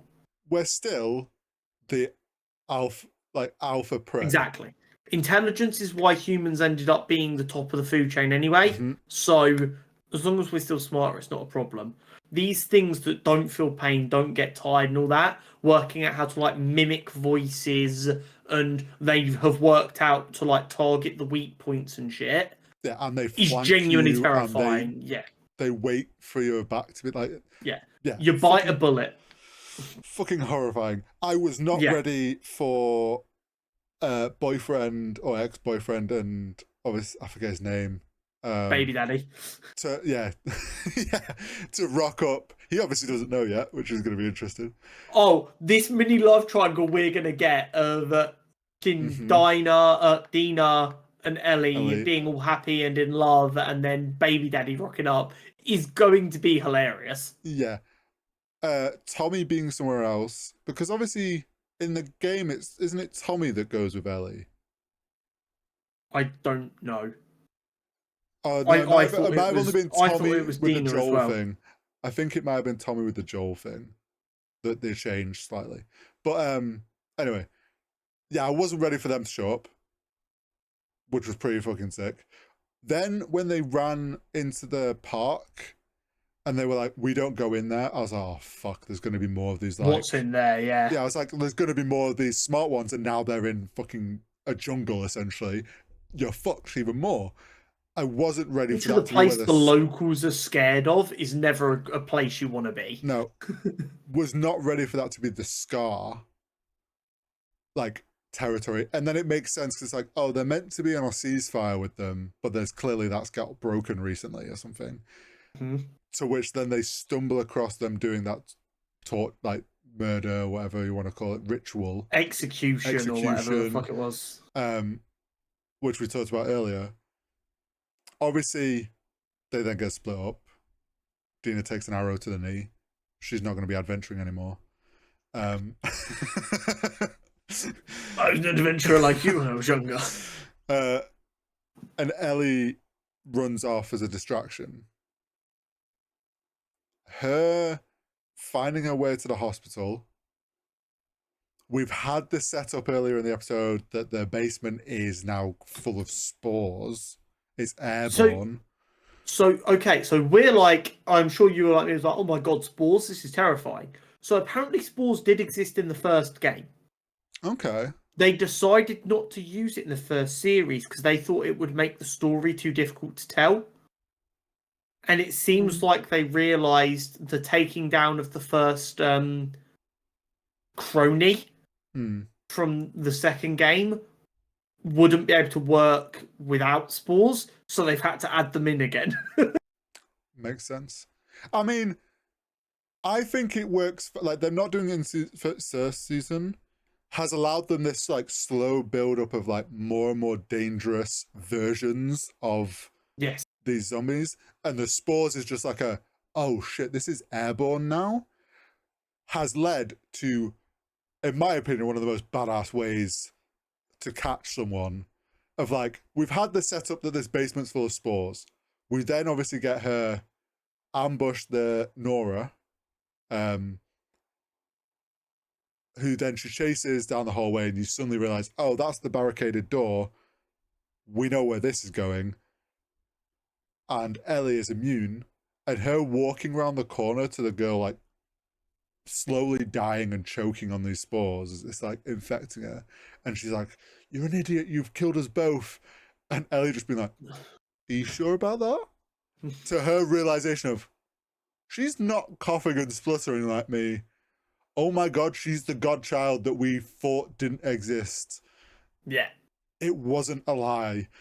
To like, then breaking her legs and so badass. Fucking brutal beatdown, yeah. I was really waiting for Ellie to go, this is kind of golf club shaped. Because she like picked the pipe with the bend at the end. It was interesting because I thought she was going to genuinely be like, I'm sorry, I was just doing what Abby said. But then she was like, he got what he fucking deserved. I was like, oh, doubling down. Interesting strategy. Interesting strategy while you're dying to the spores. And yeah. Clearly she's not. Like, yes, you're going to die anyway, no matter what. But she can make it hurt more. But yeah, I thought that was real. Like, the whole spores thing was really cool this week. The show's great. It just is. The acting's phenomenal. The writing's phenomenal. I'm loving every second of it. Same. I can't wait to see her slowly be picking off people like this. Yeah. It feels very video game to be like, right, kill that lieutenant. Yeah. Then the next lieutenant, hunt the next lieutenant. Mm-hmm. It feels very like Assassin's Creed almost. It's like you got to go around killing all the people to get the little bits of information to kill the person you actually want to kill. Yep. It's great. Yeah. Andor. Let's begin the resistance. I never like to say that I'm like a sucker for like I don't know, is propaganda the right word? Maybe not. I'm not a reactionary. I think it's the best. But like, I think about what I feel, and I don't just like have knee-jerk reactions. In fact, I actively try and avoid a knee-jerk reaction. Yeah, but like when it comes to like things happening in the world, I try and avoid knee-jerk reaction. I try and sit and think about it. Mm-hmm. And I've explained a few times there are certain songs that make me feel like I could punch through a brick wall. Watching Andor, I said it in the chat the other day, literally has me ready to give up my life and go be like part of like A-team style anti-fascist unit that just flies in around the world to deal with terrible people. Like I'm ready to be part of the A-team. I don't care. I just want it so bad. Like how can you not romanticize taking down the government? Well, and who wouldn't want to take down Palpatine? Yeah, exactly. Like this show is perfect, man. It's so good. And do you know what? Actually, the thing that disappoints me a little bit, go on. The amount of people online who fucking love it and are still kind of missing the point at the same time. They're like, "Oh my god, this is so good." I'm like, "Okay, you're there. You're starting to understand why this art is important. Keep going." And then they're like, "Oh, I can't wait to watch next week's episode," and they just give up. I'm like, "No, you were so close. Just keep thinking about it just a little bit longer." We said it after, like, we knew that the jumps were going to be like a good storytelling. Like I knew that was going to be really good. Showing the momentum build of it over years has been much more effective than I thought it would be. Something that I think I'm loving the most is how this has helped with this ramp up of timeline has helped build that like feeling of like, oh, you can see Andor really become part of the cause to the point where like Luthen, he understands there is not time for a loose end or even a second thought. Like seeing him go from the point of like kind of being unsure to then the prison break where he helps like build that up to the like when he's getting Mon Mothma out and he's just like no remorse, no second thoughts, just shooting because he knows what needs to be done in that moment. And in the grand scheme of things, this getting her out is the most important thing. It doesn't matter whether that person was going to be on their side or not. He can't take that risk. Like seeing him get to that level of like for the cause it's been really cool. The beauty of Mon's driver running to them, and she's like, "Oh, that's my driver." He's like, will he help?" And she's like, "No, he's an ISB plant." And she's like, "Cool, he's dead." He is literally the enemy. It might not feel like it to you because you've been playing like an espionage game, but this is war. It's just not known to the entire galaxy it's war yet.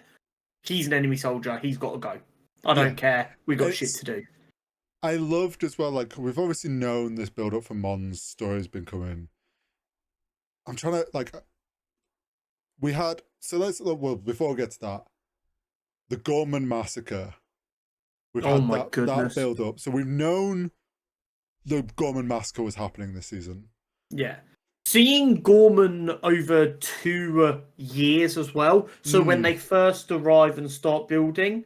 Yeah. And then obviously we have the heartbreaking heist gone wrong and we lose a rebel that we really like. Even though we know all of these characters have to die, it's kind of like, oh, fuck, that one really hurt. And then we get a year jump later, we see how them rebels on Gorman have improved, but it's not working. Well, we see that Luthen's clearly been sending people regularly to do different heists, helping them be a bit more organized with attacks at times. Yeah. But we've also get to see that this is now like the ISB has stepped up more. Like they've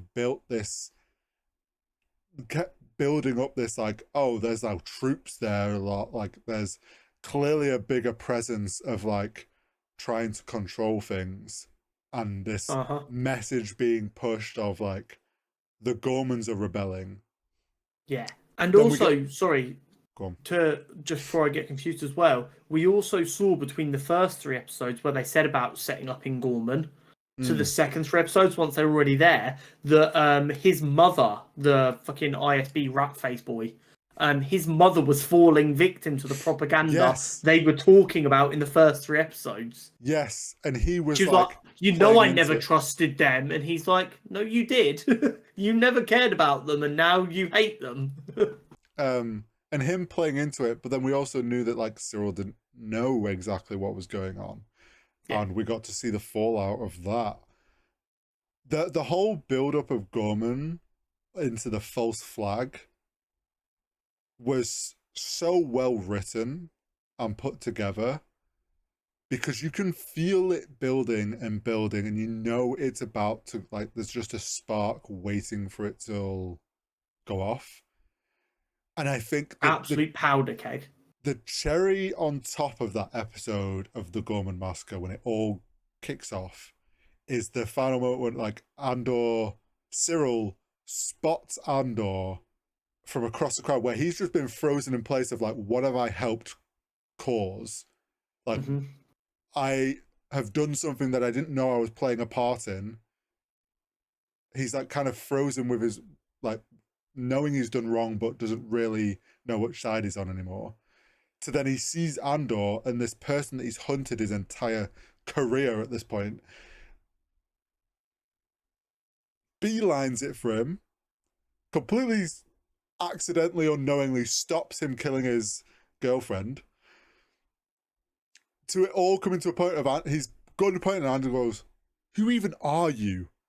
And like Cyril's kind of whole world just being like, basically you could tell he was like, "What do you mean, who am I?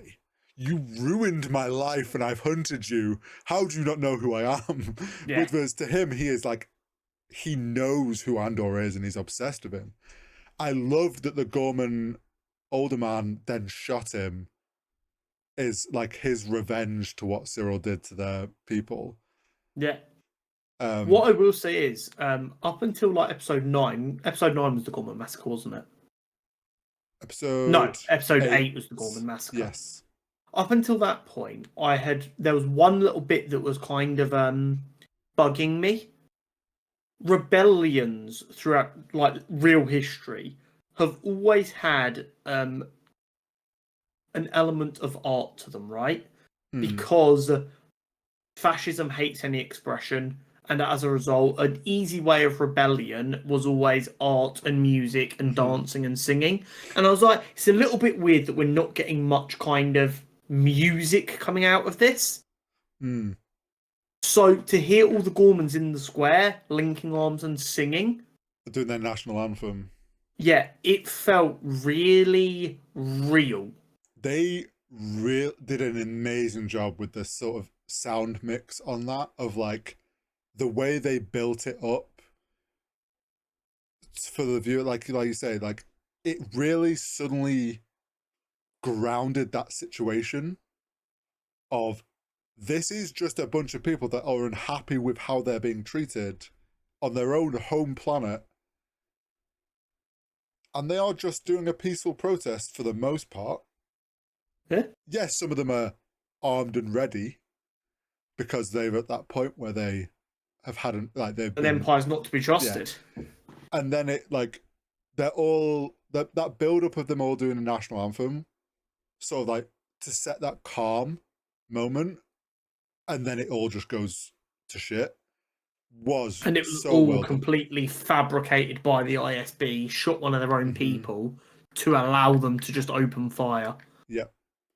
It was gut wrenching as well. They did such a good job of capturing the weight of the situation, not just this is an action sequence. It was oh fuck, this is people who just want to be free, and you just have to sit there and watch them get fucking This is massacred. unfortunately have been played by the Empire, and they're just not gonna outgun an Yeah. army. Unfortunately, I it's mean, just, even as early as like the beginning of that episode, when you got the news report from Coruscant, oh yeah, oh.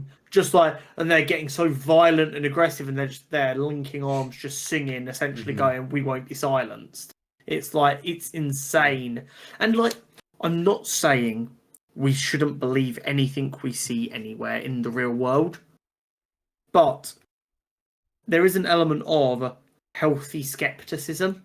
Mm-hmm. You can't distrust everything like the government says, Yeah. but you also can't take it all at face value. Mm-hmm. A healthy dose of skepticism helps stop things. I guess I know it's fictional, but that exact thing happens in the real world.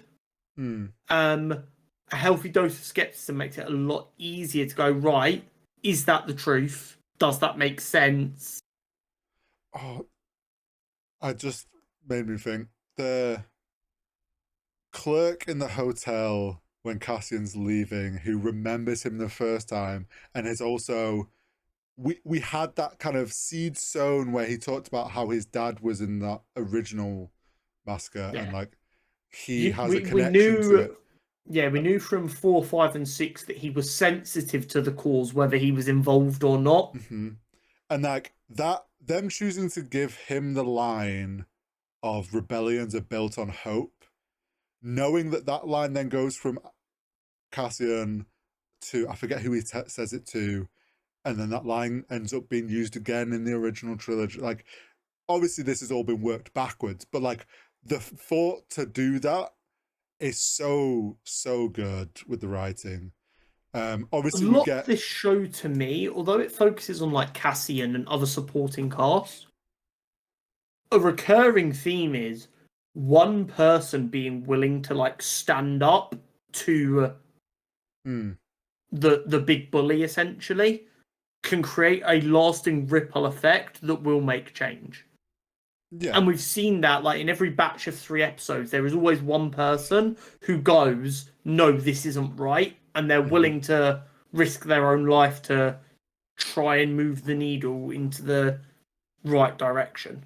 Well, the whole thing is like, this all started with Luthen, and he started the ripple that has, and whether these other groups know that they're only in these positions now and doing this because of what he started, because he his effects have affected the next person. Like Cassian's then affected someone who's, and it's like it's rippled out.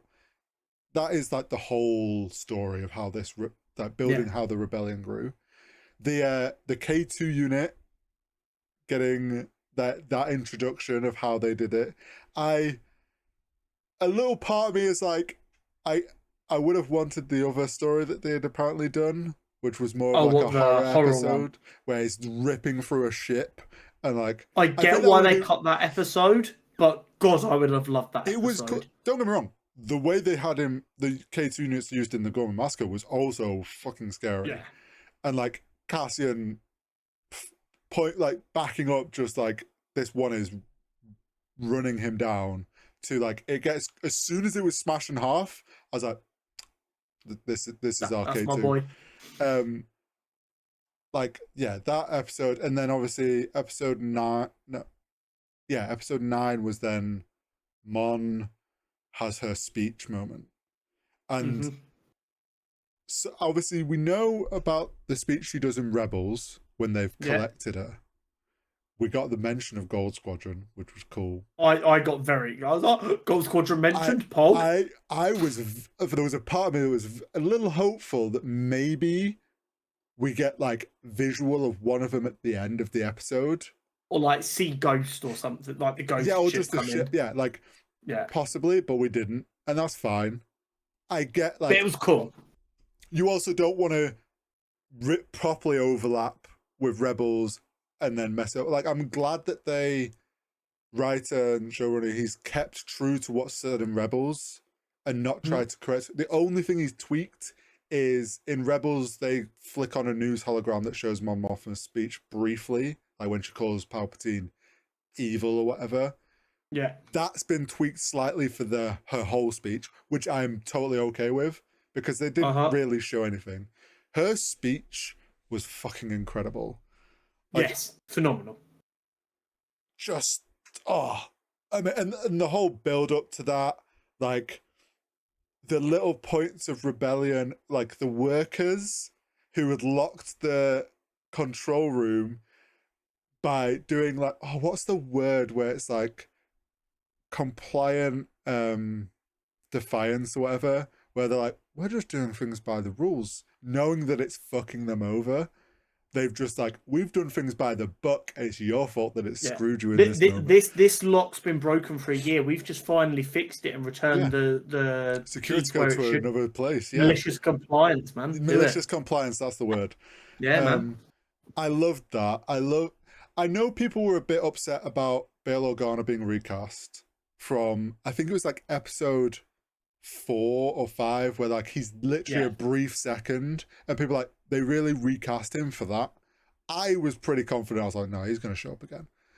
I'm gonna say this as someone who loves Marvel and DC and has lots of actors who've played roles, and I love them for it. Normalize recasting actors. No actor genuinely has been so unbelievably, irreplaceably phenomenal in any role that you should never ever recast them in long-running franchises. It's bad for the medium. It's bad for everyone. Recast, let other actors have a go. Yeah. Here's my thing. It's like, the joy of acting. Like, think how many actors get a chance to do like a Shakespeare play. No one goes, but that actor did it better. It's like, no. We're getting to see other actors do this and try it their way. And the actor who plays Bale in this show is phenomenal. Yeah, I mean, Jimmy Smits, I think is Jimmy Smits is the original Bail Organa. I'm all for, if the original actor is still alive and like they're of an age that it works and it looks fine, like you don't have to do anything. Oh yeah, of course. Like, give them first refusal. I'm glad that they didn't, when he schedulally couldn't do it for the amount that they needed him for. I'm glad they didn't go, okay, let's rewrite this a different way and use someone else. I'm glad that they knew for the story they had to use this character, and they stuck to the guns and like, okay, we've given you a chance. Unfortunately, we can't make it work, which is a shame, but we are going to recast. And they picked an amazing Benjamin Bratt. He did an amazing job. phenomenal, so good. It didn't feel that different. Like, No. it felt like Bale still. And I love the idea that, like, we got to finally see those her final moments of, like, then having to flee Coruscant. I've got to say, so well done. Although we know Bail Organa dies in A New Hope, I was begging him to just go with them to Yavin 4. Obviously, I know he wasn't going to, because then he would have been safe. I was like, Bale, just go to Yavin with them. Like, desperately trying to change history. I'm like, Bale, just go with them, Bale. This is the thing. I said it in the Discord earlier. It's like, when Andor Season 1 was announced, we've been like, we're going to have the Rogue One effect. So we're going to get introduced to characters that we know aren't going to exist because we know everyone that exists after, like, important.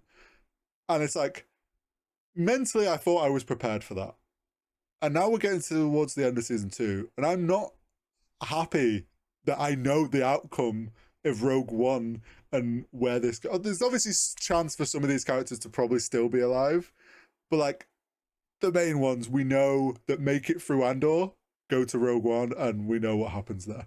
I'm getting ready to watch 10, 11, 12, and I'm like, there's no way Luthen survives, because Luthen is too important a character to the rebellion to have not been a part of Andor if he survived this. A part of Rogue One if he survived this. So he has to absolutely die or be imprisoned or something in these next 3 episodes. Which just means the man who gave one of my favourite speeches in any medium of all time, it's set up from Season 1 when he goes, I fight for a sunrise I'm never going to fucking see. I know that sunrise is coming. Well, and he said it this season to Cassian, is like, we both signed suicide pacts when we started this. Like, we were in this to the end.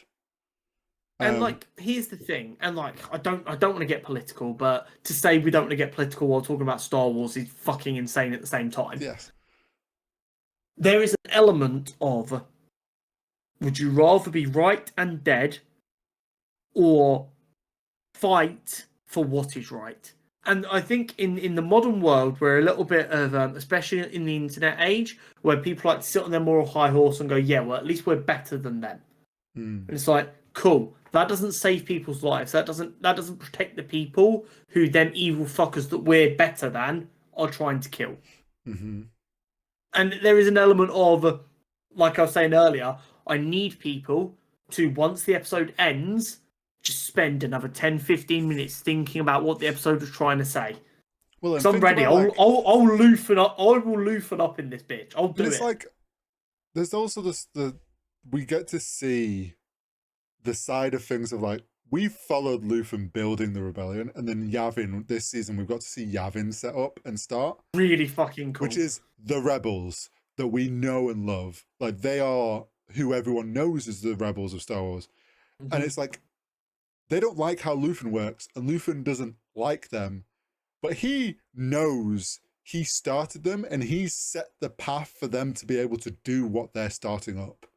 And he's okay. To be, we're better than you because we're morally good, because he did the dirty work and holds that. Yeah, and he's okay with that, and he's okay with them not liking him because he knows he did what he needed to allow them to be in this position to feel that way. And like, this is why the writing in the show is so good, isn't it? Because we're sat here and, like, I can objectively say Luthen is not a good person.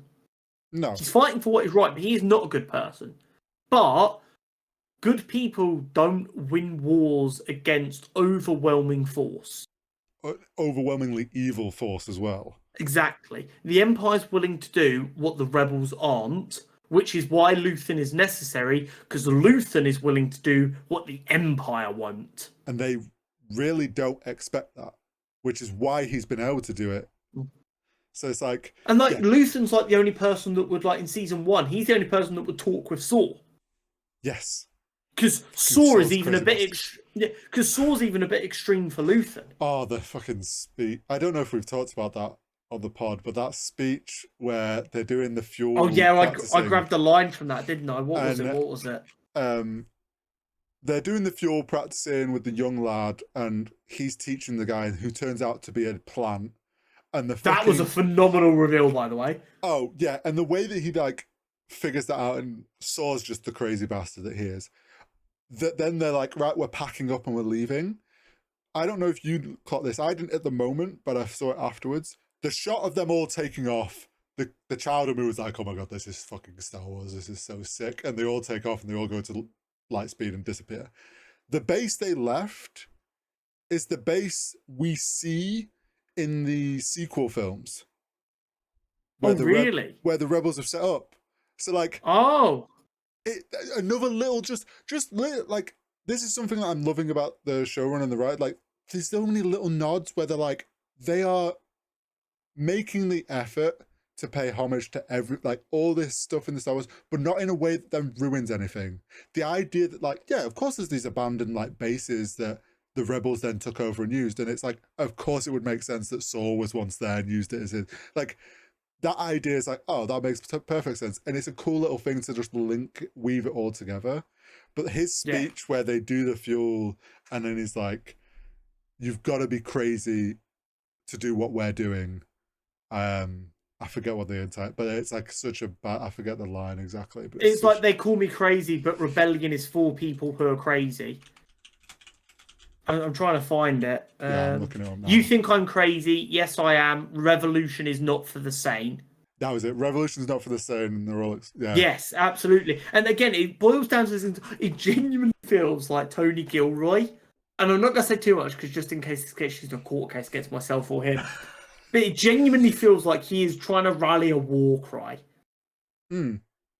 Like, especially when you put into context that Mon Mothma speech about openly calling what happened a genocide. Yes. And like, yeah, we need political figures who are going to come out and call a genocide when a genocide is happening. That'd be great. Oh, yeah, and we need those figures that are going to play the political game as far as they can and try and do it that way. But then when it's clear it's not, you can't blame them for then fucking burning the boats and like... Yeah. But yeah, we try to do it the political way, but you stack the decks so that the only your voice can be heard. So guess what? We're going to burn the fucking deck and play with a fair one. Yeah, and then you've got people like Saw who understand that they're going to play it that way and that needs to be happening, but also knows not to rely on that and needs to be the crazy fucker who's just going huffing the jet fuel. And like that whole thing of like telling him to take off the mask and breathe it in and let it in, of like, and the metaphor that is the freedom, that is the rebellion, like feel it in you and like grasp onto that. Exactly. So, you've got different kinds of again. Yeah, you've got different kinds of rebels, haven't you? You've got Saw, who is freedom is being able to do whatever the fuck you want, even if it's going to get you killed, huffing the space fume. Yeah. Then you've got people like Mon who are like, play the political game. Freedom is changing the system so that people are heard. Mm-hmm. And then you've got people like Luthen. It's like, what Mon wants is freedom, but we're so far away from that right now, we can't do it her way. We need to do it dirty and ugly so that the system's broken enough that true freedom can prevail. Oh, yeah. Luthen's playing essentially the game of like, I will slow them down at their own game while you're trying to do the right path. I will play the dirty game against them in the hopes that it slows them down long enough that you can do it the right way. And like, that's what we're seeing. Like, that is the whole system in a nutshell. But like, yeah, it's a masterpiece. And I've watched 10 and 11, and I'm not going to say anything. Oh, so in my brain, them turning on K2, and it's like, and Cassian just takes the gun and doesn't care about mask or anything. It's like, but it's like, turn it on. It's like, but you just turn it on. If this goes wrong, we'll just blast the shit out of it. And then we get the immediate sarcasm from K2. I was like, I'm so ready for this humor. I can't wait. My boy. But yeah, like these last 3 episodes, I mean, I would have loved to be able to talk about them, but I'm also okay with waiting. I'm trying to drag this out as much because I'm going to watch straight into Rogue One when I'm done. I want to do that, but with how busy my next 2 weeks are, I don't think I can, which is fucking heartbreaking. Might download it and watch it on my flight to Lisbon. I mean, probably a smart plan. But like, yeah, this final build up and the unfortunate truth of like this is the end of the Andor story because we've already got the next bit. It is the film, and we know how that ends. And I'm just like, I just want more of this, but I don't think that they should tell another story in this time. Like, I don't think there's any more they should expand. I don't think it needs expanding more than they have done with the Andor stuff. So this is the problem we get, right? I completely agree with you. But I also remember after Rogue One when they announced the Andor show, there was a reaction of, do we need that? Do we need to know? And this is the problem we get, right? We will sit here and we will be completely right in saying they don't need to do anything more here. But if someone comes in with something really good, I don't think Disney's position should be, no, we're done with that time period. They should just go, it needs to be phenomenal for us to consider it. Yeah. They need to raise the bar of what the script needs to be to consider it, is what I think needs to happen. Not go, no more stories here ever again, but go, you need to blow our socks off and make us think this is a story that we should have already told. I could be down. Like, we know some of Saw's backstory because obviously we saw it in the animated series. There's a lot there that like we haven't seen of how he got to this level of crazy extremist. Yeah. I think there's a fun series there where you see like the crazy side of the rebels essentially. That could be cool. I'm also like down for something to help with the sequels. So I know some people are saying it'd be really cool to get the equivalent of Andor for Jyn and kind of see what her life under Saw was like leading up to the beginning of Rogue One. So then you can kind of follow her path, follow Cassian's path to where they meet in Rogue One. And then you get that kind of like both sides of the rebellion. And then maybe you can do someone on like Mon's side. So you get like a 3-pronged attack from the rebellion from when nothing really exists to when the rebellion is united. And you see how through each way pretty much they come. Because we saw a lot of that with Rebels and so maybe you consider that one already. But you know what I mean? Like if you can go, I love the guerrilla warfare of the rebellion. Let's see what Saul was doing. Yeah. I love like the clandestine stuff. Let's see what Luthen and Cassian were doing. I love the political side. Let's go watch Rebels and shit. Like that's really cool.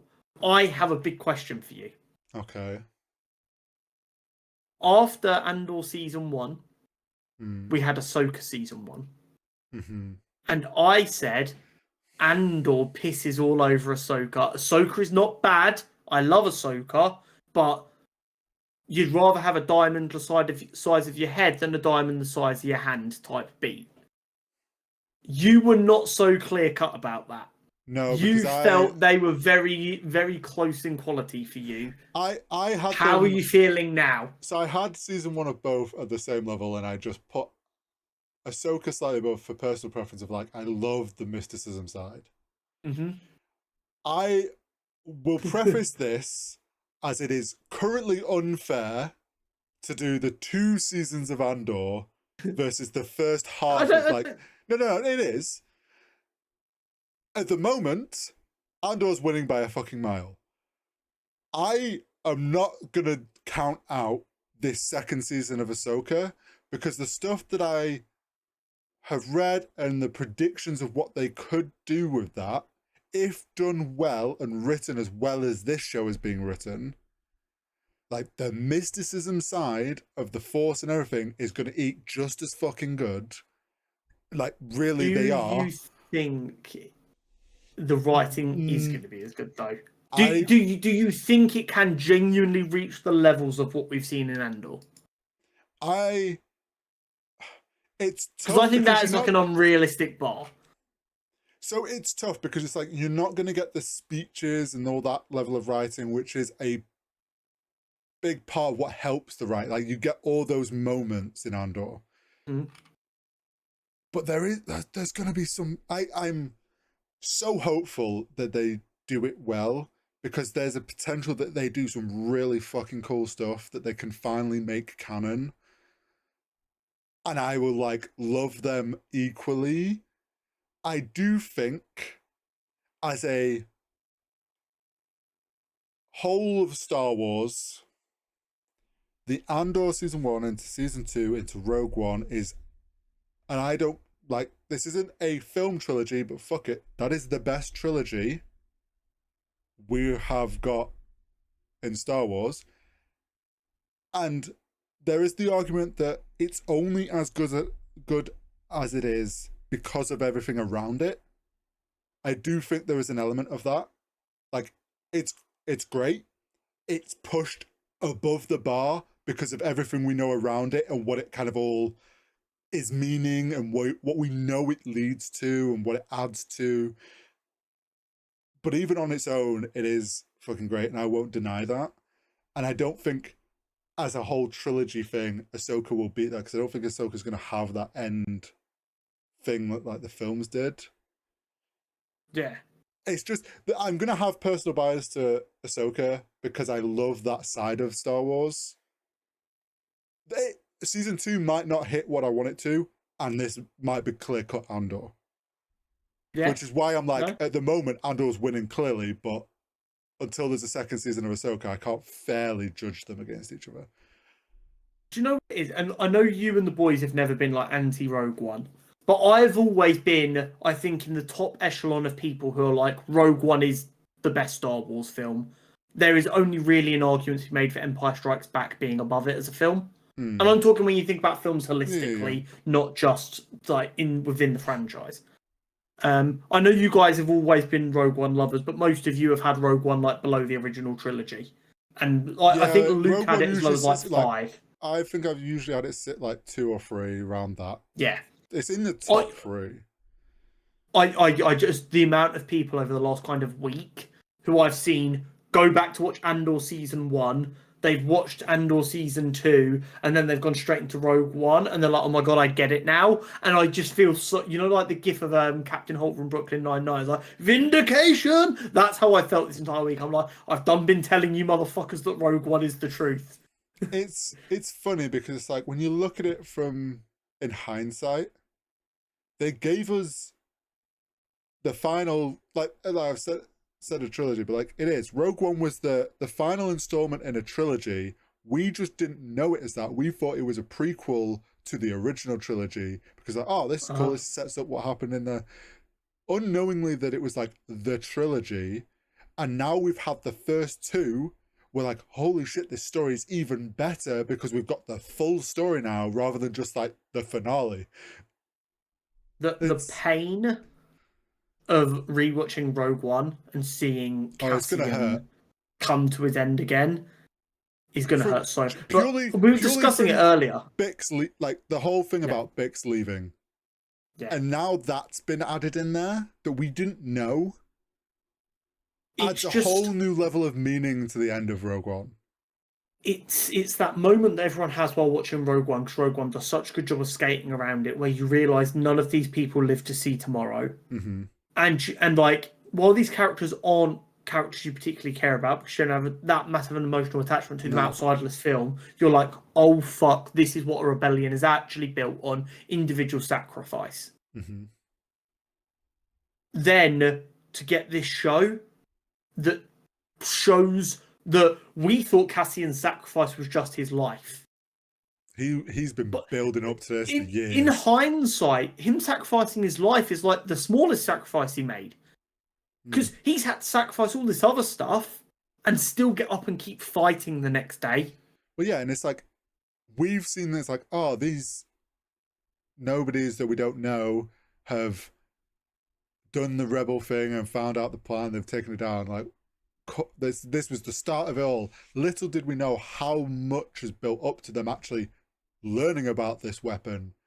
And it's like, they obviously get to that point, and it's like, we didn't know everything before the start of Rogue One, and we just thought, oh, they've come into this, they've got a minute. Like, we didn't know what Cassian's gone through, what all these Yeah. other characters have gone through to get to this point.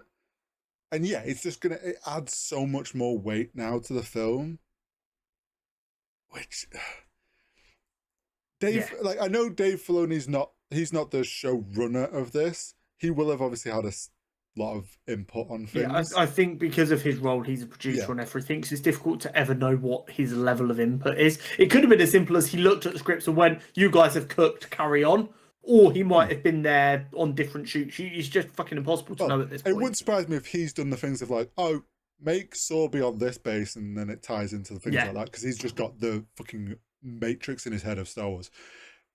His ability to have, like, over the years, look at the Star Wars trilogy franchise of the 3 different ones and go, there's slight discrepancy there.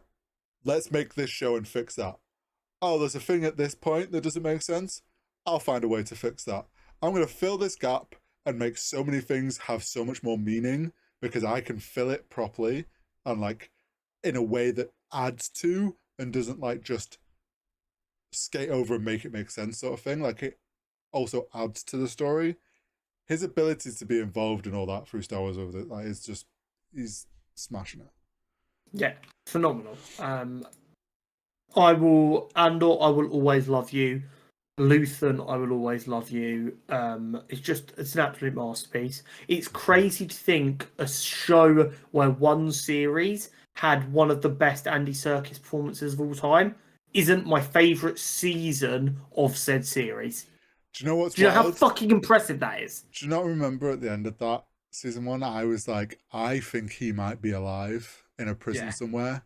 If there's like, I have a 1 episode left to watch. The copium you were huffing was otherworldly. Yeah, I mean, hey, there was like something they could have done there, but like, I knew it was less likely when they announced how they were doing the timeline of like jumping years. It's like, there's a lot of stuff they won't ever go back to and touch on. But yeah. Our character profile this week. Yes, I know. We've talked a lot on what we've been watching. Our character profile this week is on Sentry, the one and only big boy from the Thunderbolts. I didn't know too much about him, so this was one of them occasions where I get to have a lot of fun doing a character profile and learning more about a character.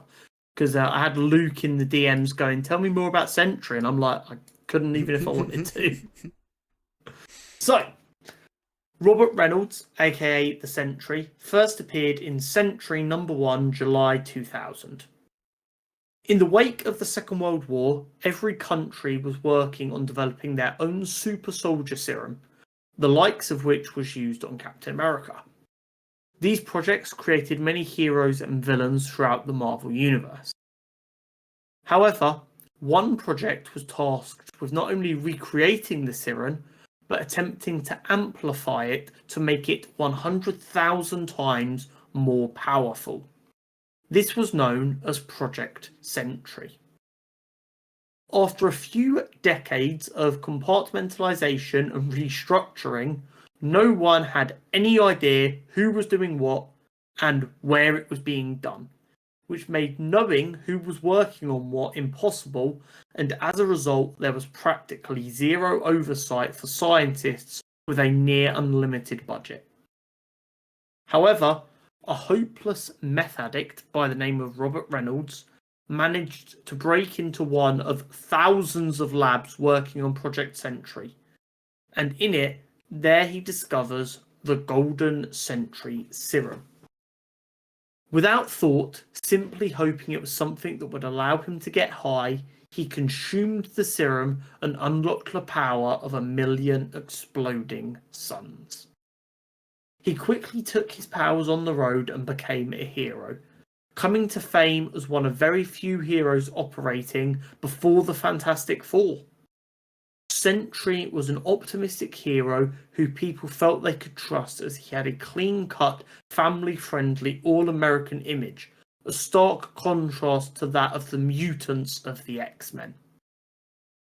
As other heroes began to arise, he developed relationships with them, becoming good friends with Mr. Fantastic, Iron Man, Professor X, and even more socially isolated heroes like Spider-Man and the Hulk.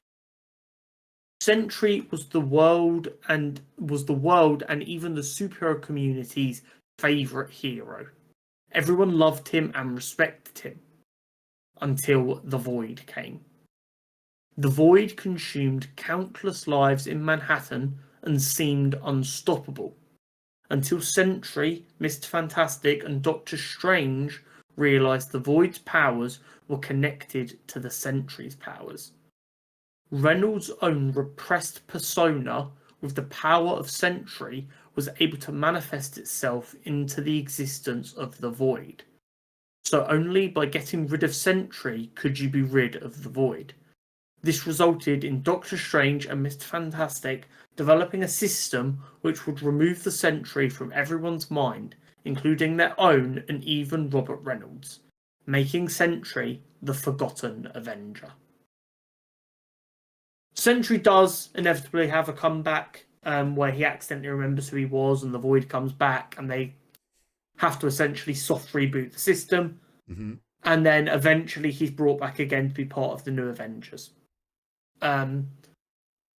Ironically, this makes him a lot closer to what we saw in the Thunderbolts than I think even I realised. The idea of him kind of being a hopeless drug addict who just stumbled into being drug trial and then ended up god. Yeah. The big difference, of course, being they didn't wipe the world of any knowledge of the Sentry. No. And ironically, that was like the only bit about Sentry I knew, was that he was part of the OG Avengers, but the world forgot him. Apparently, they did consider doing that, but then when they considered the fact that Spider-Man had just done wiping the entire world's mind, they were like, it's a bit too similar, we'll try something else. Yeah. I think the only major real tweak to his story was it's revealed that the Void persona was not just Robert Reynolds' problem, but it was amplified by a villain with psychic abilities who like gave that persona a face. Right. And then that allowed it to get worse. Mm-hmm. But I think the way they tweaked it for the Thunderbolts, having it be kind of the depressive side of a manic depressive, was genius. And I'm very curious to see how they handle the Sentry going forward, because he is someone who's trying to do good, but at a moment's notice can genuinely be a universe-leveling threat. I wonder if there's obviously going to be some reason where he has to be Sentry again. Like, they're going to need him.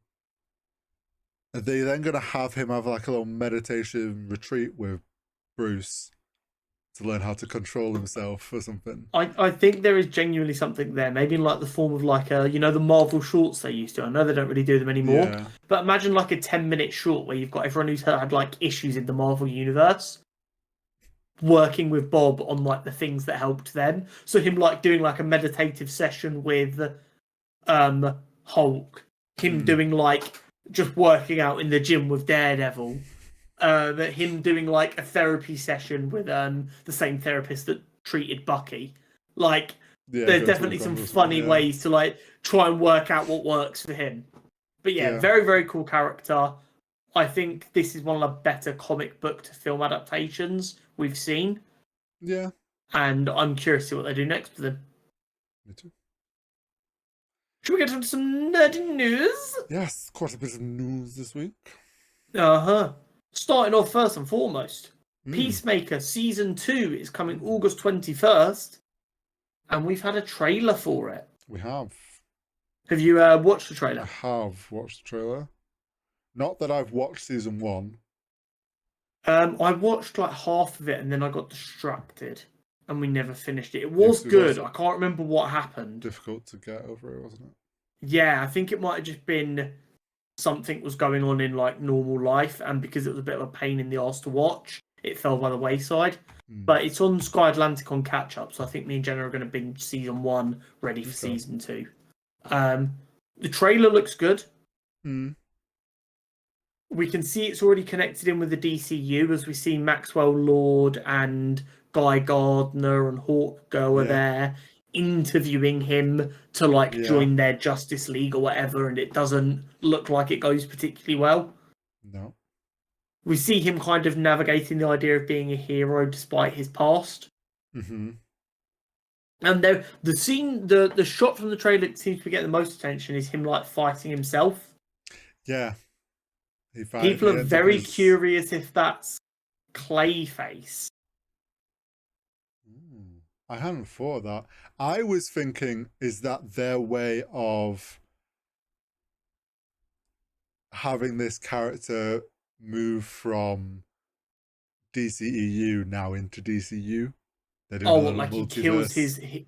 he kills his person in this universe and takes their place. Yeah. Or like, I wondered if it was a bit of that, of like, this is how they're going to get around those kind of canon issues. Yeah. We also know that Rick Flag Senior is aware that he's the person who killed his son, which he's like, he didn't seem like super worried about, but he was a little bit like, that's not ideal. Is that going to be a problem? Maybe. Yeah. I'm curious. Season 1 of what I watched was good. I didn't stop watching it because I wasn't enjoying it. Life just happened. I'm curious to see what it's done. John Cena has improved as an actor tremendously. And this kind of project is in his wheelhouse. So we wait with bated breath for the third DCU project. Much more exciting. Very exciting. Fallout Season 2 is coming in December. Season 3 has already been greenlit. And we got a teaser. Yep. Which showed off New Vegas. It did. And then we got a second teaser of the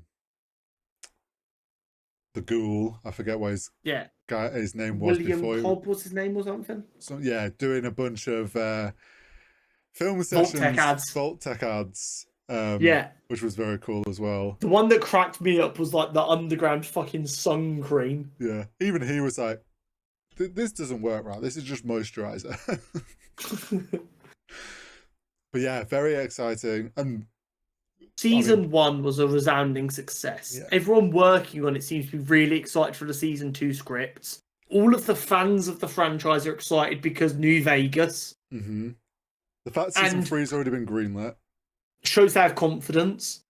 And I'm going to say this very quietly in case any TV execs hear us and decide to ruin my day. Oh. Are we finally going back to TV being on like a yearly release schedule? We know Season 4 of The Boys coming out, of The Bear is coming out this year, which is like 4 seasons in like 3 years. Yep. We're going to have 3 seasons of Fallout potentially in like 3.5 years. Are we almost getting back to like regular interval TV? We can hope. Don't say it too loud in case any TV execs here and decide to ruin our fun, and not just regular interval TV, good regular interval TV. Holy shit, we're so back. Speaking of The Bear, Liza Colon-Zayas, from The Bear fame, phenomenal actress, has been cast in Spider-Man Brand New Day. This comes along some other Spider-Man Brand New Day news, which I haven't written down directly because I've basically memorised it. Yeah. The stunt coordinator, who works alongside Daniel Day-Cretin for Shang-Chi, is also going to be working on Spider-Man Brand New Day.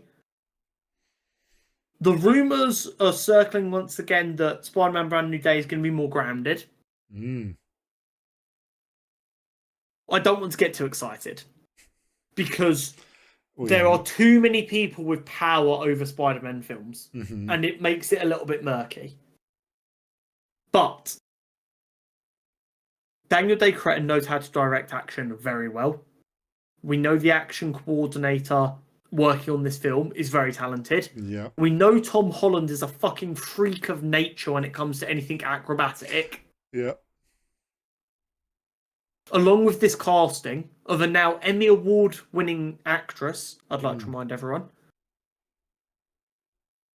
I would be remiss to not be excited, right? I mean, the only person that seemingly could ruin this would be Sony. And that's the unfortunate thing, is because that's quite a big person in this situation. They've got a lot of talent in ruining shit. My hope is maybe, and this comes off Thunderbolts doing well, I think that helps the situation, because it's another thing that Marvel can be like, look, we already print you money with Spider-Man films. Look just at the last ones. Yeah, just let us print it. We're doing these more like varied styles, and we want to do we think this will really fit better to the character, and it's working with other characters when we do more true to comic things. Just let us fucking do it, and hopefully Sony will. Hopefully. Big time. But things are looking good over there, I think is the best way we can describe it. The Thunderbolts director, Jake Schreier, is reportedly in talks to direct the X-Men film. So obviously script matters a lot more than director in Marvel, in my opinion. Yeah. But a director who has just directed a film focused around individuals suffering through their own personal grief, being a team, they have shown they know how to direct an X-Men style story. Yeah, and the fact that he has brought some artistry and style to an MCU film, which is what we would love. Some nice bright yellow suits. Yeah. He loves the colour yellow, it seems, with the marketing. I mean, I'm not against this at all. This has potential. The only people I could be tempted to be like, if they want it, give it to them, would be someone like Ryan Coogler. I knew you were going to Because, the guy's proved he can do comic book films. He's proved he's an absolute stud director. And more importantly, X-Men is an allegory for oppression. And Ryan Coogler has shown he knows how to write and direct films with them themes that aren't directly about it. So he would do a good job. If he wants to come on and be like a producer on it, even, I think that would add a lot of value. But cautiously optimistic. Me too. Now, Black Mirror. British franchise show, was brilliant for 2 seasons, got bought by Netflix, has slowly got worse. With the odd exception. One of them exceptions was Black Mirror Bandersnatch, which was a feature-length Black Mirror episode that was interactive and you could choose your own path. Oh, I remember when that came out. Yeah. Starring Will Poulter, actually, ironically. Really, really good. I enjoyed it. As someone who loved the early Black Mirror and felt like, apart from the occasional episode, it got steadily worse, Bandersnatch was really good. It's been removed from Netflix. This, I believe, either makes it or basically risks it being lost media. Because it's not just like a film getting taken down where someone's pirated it. Yeah, that's the tough thing. Unless you've got someone who's pirated every version. So I'm not going to say too much because I want this stuff to stay alive. I have heard rumblings that there are some websites out there that have successfully pirated it with the correct paths and everything. Which is incredible. Shout out to media conservationists. You people are the fucking goats. But this is crazy that Netflix would spend all this money and all this technology making this project, and they would just throw it away. My brain's just remembered I have seen this film. Because I haven't watched any really of the Black Mirror episodes. I never This is like it. this is like 6 or 7 years old now. Yeah, I was like, I feel like I did watch that, and I'm now remembering. Yeah. It's good film. I don't know how it would be done. There needs to be a law put in place about media conservation. There needs. especially from streaming platforms. Because, like BBC, for instance, they keep a physical record of everything they put out. The only time they've lost stuff was like in the 60s Science, or yeah. 70s when there was a massive fire, and that's why we lost Do you loads of know? Doctor Who episodes. Do you know what we need? Like there is that seed vault in Iceland or Norway or wherever, Yeah, and we have like the libraries that collect like a copy of every book. yeah, There needs to be like a legal thing where it's like if you're releasing a film or any like TV show or any sort of video based media, mm, you have to send a copy to this like yeah, institution that is going to have a vault full of everything. yeah. And do you know what I would love? Hear me out. You make it so that if the company that owns the rights to it goes bust, or once it becomes public domain, Hmm. that like that you got all the stuff in that vault, right? It ticks the box that says no one owns this anymore, it's for the public, Oh, and they then just it goes stream onto a streaming access. Yeah. platform, and you just make it. So I mean, for us in Britain, I'd be okay that being like lumped in with like TV license, or you just make it so it's like £2 a month, and it's like anything that has ever been released that no longer has an owner or is public domain, you can guarantee is on here. Imagine how cool that would be. I would pay that £24 a year, even if I never boot it once, just because I know that money is going towards media conservation. Yeah. Like, would Like that not be phenomenal?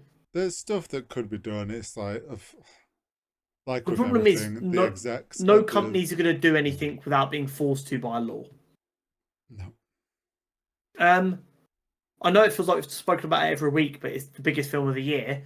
Sinners has become only the 6th horror film in history to pass $200 million domestically in the US. Very impressive. Yeah. This goes to show what people have known for a while, but they keep on pretending they don't know.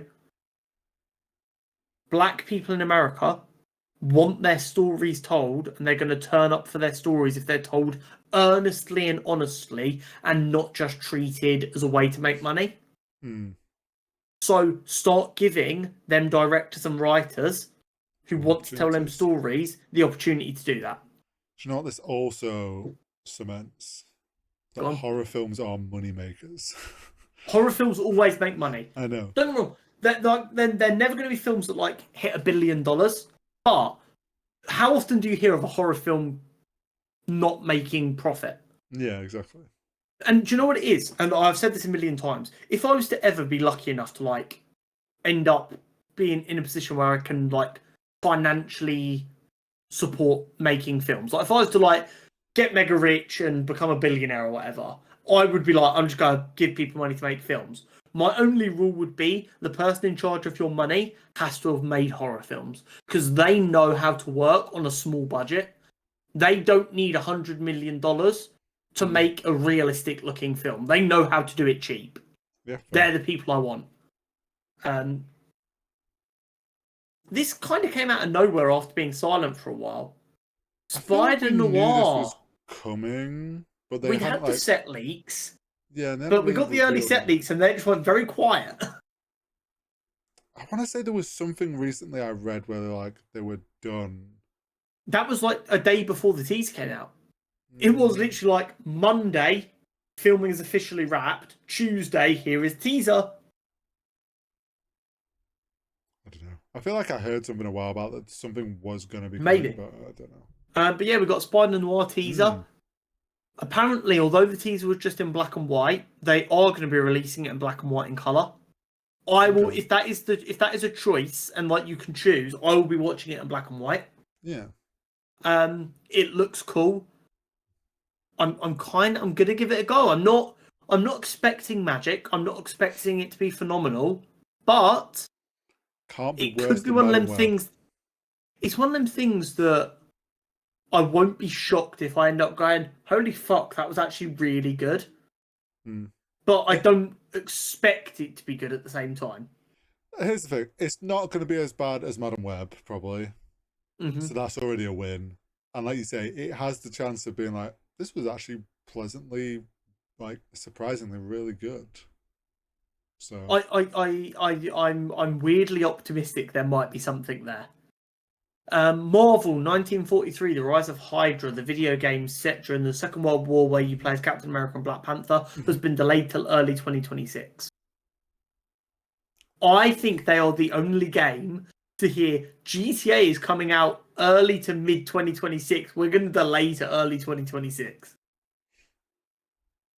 I mean, at this point, I'm not surprised when games delay. No, I don't like. Anytime anything gets delayed from franchises I care about, I add on a year from whatever date they say and hope it's going to be around then. I'll be honest. If you'd asked me last week when's that game coming out, I'd have been like, don't know. So I didn't even know it officially had been given a date. So yeah. So the fact that it's getting pushed back, I'm like, oh, didn't realize you were coming out this year. Yeah, but I'm not surprised as long as it manages to be as good looking as they're saying it's going to be, and it's got a compelling story. We will be there. Now on to some fucking mega exciting news. The last 2 days have been ridiculous. Kristen Ritter is officially returning as Jessica Jones for Born Again Season 2. I have never got so excited as when I received that DM from you because I hadn't seen it yet. Oh my god. I saw it and I was like, the crazy bastards are going to do it. They're going to do it. I'm now... The problem is, they've done one. Yeah, I need someone to get eyes on Mike Coulter right now and tell me where he is, because if that man is anywhere near New York, I'm going to start getting very excited. Like, I'm waiting for the announcement that Mike Coulter's returning as Luke Cage. And then we just got our boy Iron Fist. Finn Jones. He will not be returning, I fear. Maybe I'm being a negative Nelly, but I don't think he's coming back. I'm happy to be the only person to celebrate if he says he's back. But like, this is looking high potential that we get at least the Netflix squad back to help Daredevil. Yeah. I think we could get another big surprise. Like from a street level character who wasn't in the Netflix shows. Like a Miss Marvel, a Moon Knight, a Kate Bishop, someone like that. Especially like Kate Bishop having a history with Kingpin directly. Yeah. I could see that Kate could be Bishop kind of cool. Just to make it feel a bit more connected and not just like they brought the Netflix shows back. But I'm liking where it's going. Jessica Jones was my fucking dude. If they can capture her vibe again, and maybe we get Jessica Jones return. I don't know, whatever you want to call it. I mean, I'm cool. That'd be kind of cool. Giving us like what they're gonna do with Punisher, where he's getting like a little solo thing. Yeah, even like a special presentation would be fucking cool. Yeah, absolutely. I think it's really. She was a great casting. She worked so hard. She was phenomenal. I'm so happy, because people focused a lot on Charlie when the Netflix stuff went away. Yeah. Fair enough, he was phenomenal. Daredevil was the most popular show. It always didn't quite sit right with me how quickly people moved on from Mike Coulter and Kristen Ritter, because they were both equally phenomenal. They just didn't have quite as good scripts, in my opinion. Bit more news on Wonder Man, the show coming this December. It's going to be 8 30-minute episodes. I'm still remaining positive because we know it got reworked post them realising they were doing TV wrong. Yeah. However, we know how I feel about 8 30-minute episodes for a brand new character. It's not going to help the character. It feels like they committed to doing it. They'd spent too much money. They had to release it. Yeah, it's maybe I'm being negative, but nah, we've said it before. Like, we can only hope. We can only hope. Ironheart trailer is coming out June 24th with a 3-episode premiere. There are rumours that it's only 6 episodes long and it's going to be a 3-episode premiere and then a 3-episode conclusion. If that is the case, Bob Iger, I challenge you to a boxing match. how many times, and like maybe you're sick of hearing it, maybe I'm sick of saying it, maybe everyone's sick of hearing it. Why are we not giving TV shows a chance? I mean, it's Disney. This is the model they've picked, and they're not going to change. But like, would Game of Thrones have survived to season 2 if they did 3 episodes a week for 3 weeks this or is 4 where weeks? I don't think, although Disney is doing, they're writing shows for TV now, they don't look at TV shows as. I know, but like here's my thing. Like this, I think unfortunately they're just like Disney has chosen to do. They don't look at TV for like long series, multiple seasons, and that longevity. They think of TV as like, let's do like a film's worth of story, but we write it for TV now, and it's only about 6 to 9 episodes. That's it. Probably distills down to, and I've said it a million times, I'm going to keep saying it until maybe someone listens. It's as simple as they don't view this stuff as TV anymore, like saying they view it as content. And as a result, that fundamentally devalues it. And because it devalues it, consumers devalue it, and that repeats the loop. They release a TV show, but they release it like content. It gets consumed like content, as in it's watched and it's forgotten about. And it does okay, so they're like, this is what people want. And the entire time, it's just devaluing it until you get to the point you got something like Ironheart, where they don't put a trailer out until there's, 40 days to go until release. Apparently, it's going to last for 2 weeks. These franchises, right, have got so big because of the online discourse around it, yeah? Is that fair to say? Yeah. Why would you then decide when the biggest driving force of people engaging with your brand is people talking about it online, would you limit the amount of time people are going to talk about it for? Because when was the last time, do you think in a week's time, even after how amazing Andor's been, do you think people are still talking about the Andor finale in a week's time? I do actually think they will keep talking about Andor. Do you think they're still talking about it in a month's time? Or even 2 weeks' time? Like, en masse. I'm not talking about the occasional person. I'm talking, is it still like really being discussed in 2 weeks' time? I don't know, but that's unfortunately that is everything. Yeah, but do you see my point? No, I do, because the problem started on the internet, but now they're feeding into the problem. And it's over. So I actually think Disney, Marvel TV has an issue with. They started Marvel TV when they thought they were going to ramp everything up. And then it kind of crashed and burned on them. And unfortunately, there was a bunch of stuff they started to the point where they had no choice but now to finish it. And I think that's why, and look at that, we've had 1 season of every single show they've done. We haven't had a second season. Not a second season of Loki. We've had 1 out of all of them has had a second season. Yeah. And then they've the only other shows that are getting second seasons are shows we're still waiting for, yeah.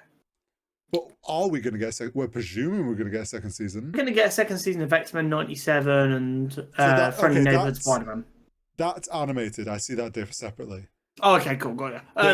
Then you're absolutely right. We don't know we're getting a second season of anything. I don't think we are. I think a lot of these shows, and this is Ironheart is unfortunately in this, like you've got to remember the path that Ironheart's had, where it was a show, then it was a film, and then they were going to spend a fuck ton of money on Armor Wars and do a film, and then they were like, nah, that's a bad idea. We're going to make this back into a show. Do you remember they keep telling us Armor Wars isn't cancelled? Armor Wars is Ironheart now. Like, say what you want. Armor Wars, as what it was, is shelved. They pulled the part to made Ironheart. Like, a lot of those things are just remnants of their past plan, and they're just that's why they're treating the TV stuff as content, because they're just like, we make a short thing, we put it out, some people will watch it, it ticks that box, we move on. Like I don't actually think they give a shit about whether these are long running shows or not. They're at the point now, I think, where they're also wanting to get to a soft reboot so they can start fresh. Yeah. there is a chance that this soft reboot literally releases the creative shackles that they've put on themselves. I'm not saying that anyone is innocent. I'm not saying that, like, oh no, Kevin Feige was put in this position by Bob Iger, how terrible. They have accidentally put themselves in creative shackles, and you are absolutely right. They're waiting for this soft reboot so they can feel like they can try things again. And I get that, but that doesn't mean you need to because it's not just they're disrespecting Ironheart and the people that have worked on that. They are devaluing the Disney Plus TV product continually, so that when they do get the reboot and they can be creative again, people already value what you're putting on that platform less. Yeah and no, because they're just bargaining on people. People will just return when there's actually a good show. Like, people will. Do you not think that's a dangerous mindset, though, of the build it and they will come mindset? I think is incredibly dangerous when you've already, like, demolished the thing that people came for. They're also Disney. Like, they're just not gonna, like, let's be real, they're not gonna go anywhere. Yeah, I don't know. They've been around for so long now that they can go through this period, and then they know a new wave of people will come. Yeah. I think we're veering on course for, and it's so weird to say at the same time that we're getting such good, unique TV shows. But for every, like, The Penguin, which, like, genuinely stuns audiences, you get something like Andor, which is 12 episodes and has taken half the time as Penguin to be aired.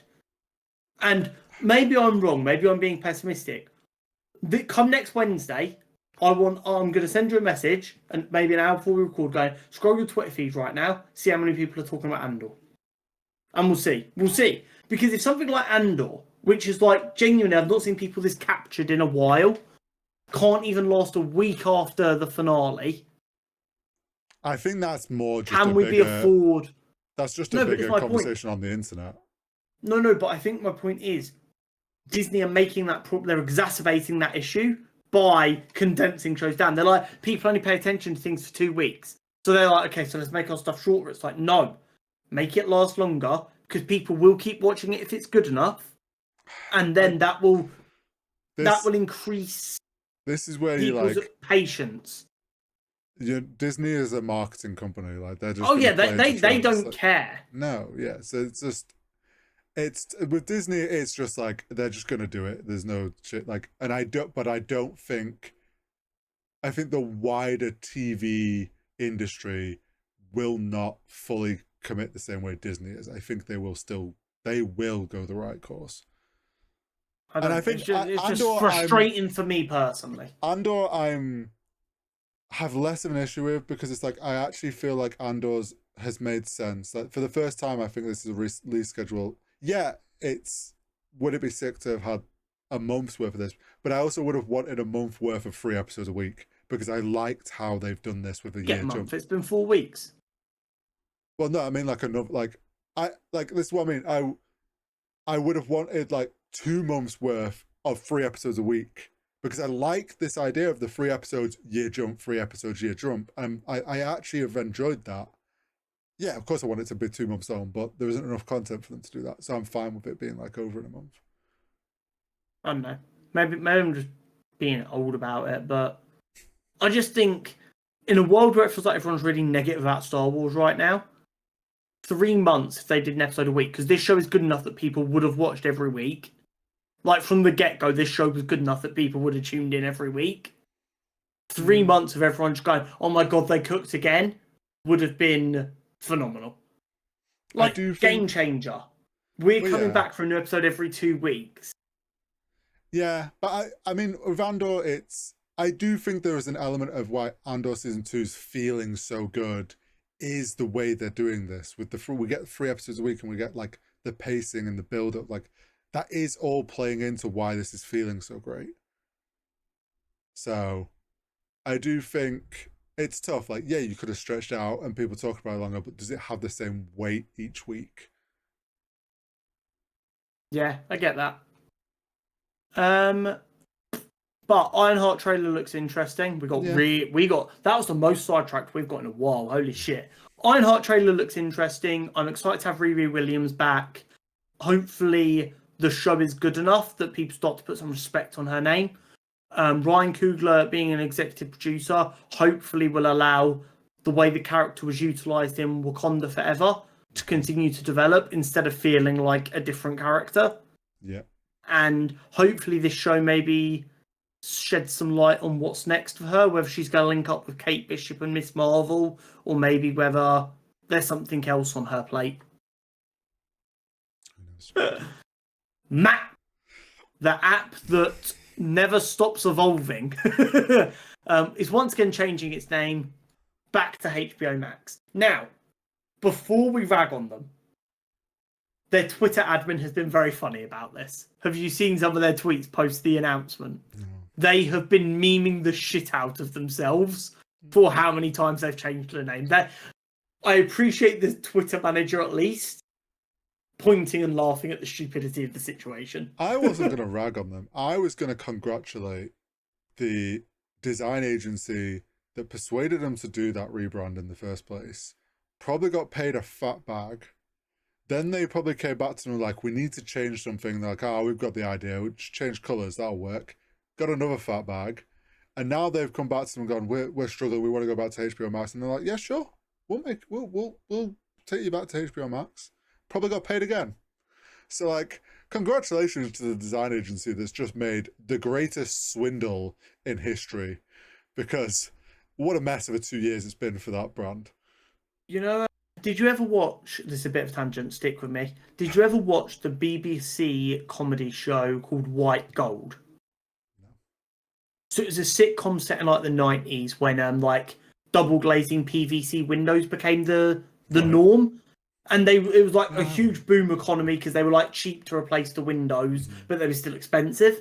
And there's one of the episodes in it, he sells the same windows that she currently has installed back to her. So they literally take the windows out and reinstall them because they're scummy salesmen. Yeah. And it's literally, I feel like this is what the design agency's done to them. They've sold them on the idea of Max, and then a year and a half later, they've come back on, what if we put the HBO in front of it? And no one's gone, hold on, you told us Max was better. We had HBO Max. Do you know what I actually think will have happened? Because I know how...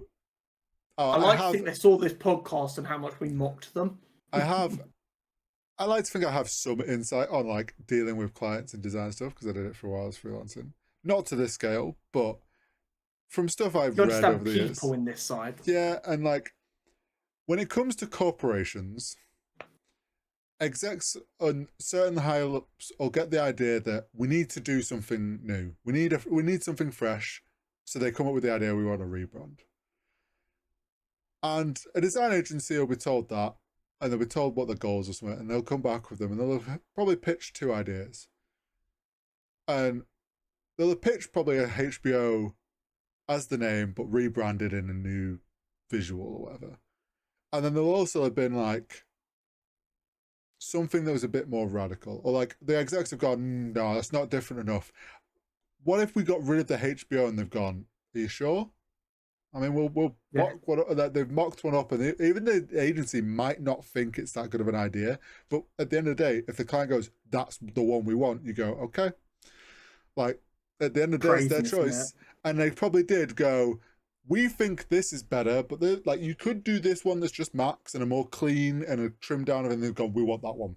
Like, you know what it is? The agency has a rule that you present 5 options to the client. They had 4 options they were happy with, and like, just give them a shit one to fill out the rest, and they've gone for the shit one. It's like the bit in the fucking Simpsons movie. It's like, I choose option B. Yeah, like no thought B. And then it's ridiculous. Like they've come back 2 years later, and they're like, we think we want to go back to HBO because we've lost some brand recognition and stuff, and they're like, okay, sure. And finally, but by no means minimally, Superman trailer. We finally got the Superman trailer. A few months late of my prediction, but that's okay. I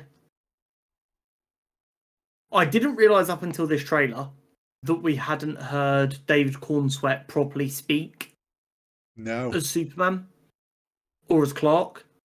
The only bit we'd had really was the bit when he tells Yeah, he's him in pain. He's injured. like, "Go!" Yeah. Yeah, literally. But I just hadn't realized.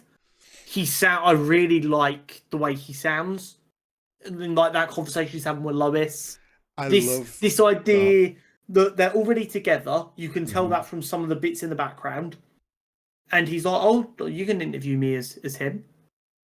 And Lois being the brilliant reporter, asking difficult questions, love it, very Lois Lane. Mhm. And him being like, but she's like, "You were there as like a symbol of the US." He's like, "No, I wasn't. I was there as me trying to stop people from dying. That's the right thing to do." Yeah. And he's and it's beautiful because he's like, "Why is it so complicated? I have the ability to stop people from getting hurt. That's what I was doing. It's not bigger than that. It's not a political message from the president. I don't answer to the fucking president. There was a little boy, and I'm telling you, the little boy we saw in like the teaser holding the thing going, 'Superman, please,' is why he arrived." Probably. And it boils down to, I heard a boy asking for help, I helped. It doesn't need to be more complicated. I than like that we know Lois obviously understands him, but she's playing the devil's advocate with as a classic journalism, knows the sort of questions that other journalists would push and how they would twist it. So he's doing that in that interview. Oh yeah, it looks so good. The soundtrack on the track, like the audio mixing, like the way like it comes in, I literally felt like I was levitating. I felt like I was levitating with the headphones in. Yeah, literally. I understand that this kind of film isn't for everyone. I know there are a lot of people who don't want this kind of Superman, and while I disagree, everyone's entitled to their own opinions. Absolutely. I don't care how negative you are on the internet. No one is going to be able to dent my excitement and belief in this film. Now, don't get me wrong, I might see the film and be like, "Holy fuck, that was a disappointment." There is a chance. It's happened before. Mm-hmm. But right now, as I sit here watching that trailer and seeing what I've seen, I'm so excited for the idea of hopeful superheroes to make a return. The idea of this and Fantastic Four, it's gonna be good. Yeah, it's gonna be good. Yeah, I want to leave the cinema from a superhero film again with like my faith in humanity being restored, not just holy shit that was bleak. No, I want to start a rebellion. Yeah, I want to believe that people can be good, and it doesn't look like they're doing this like chosen one shit for Superman either. This is something I saw people talking about in like young adult fiction with like your Harry Potters and books of that kind of ilk. Oh yeah, where yeah. Back in the day, it used to be you just met the person and they decided that to right the wrong, and then we moved into this like chosen one trope, which moved away from the idea of any person can make a situation better, which is bad because it's just left a bunch of people going, "I'm not the chosen one. It's not my job to fix it." Instead of everyone believing they have a responsibility to try and make the world better. It seems to be harping on the idea of Clark going, "I have the ability to make the world better, therefore I have a responsibility to make the world better." Not, "Oh, he's chosen to make the world better. He just can, so he has to." And I love that idea so much more. Yeah. And I think we're going to see very excited. A little bit of public opinion being like against him because of how media is twisting it, to then the public opinion shifts to like, no, he is just doing good. Yeah. Yeah, absolutely. Such a good trailer. I'm so excited. The only other thing I'll say, which is kind of crypto dot, or just been like lead on his stomach. I know there are a lot of, I'm going to call them what they are, haters of Gunn. Are like, "Oh my god, James Gunn's so obsessed with crypto just because he wants it to be his own dog or whatever." Blah, blah, blah. I don't care. All I do care about is I hope James Gunn cares as much about Robin and his relation to Batman as he cares about crypto and his relation to Superman. Because if I have to suffer through another Batman without a Robin, I'm gonna crash out. I think he will. I need the big screen to finally accept how crucial Robin is to Batman. But that is all we've got time for this week. He says nearly at the 3-hour mark. Thank you, as always, for hanging out. Don't forget to like and subscribe, and we'll see you next time. See you next week.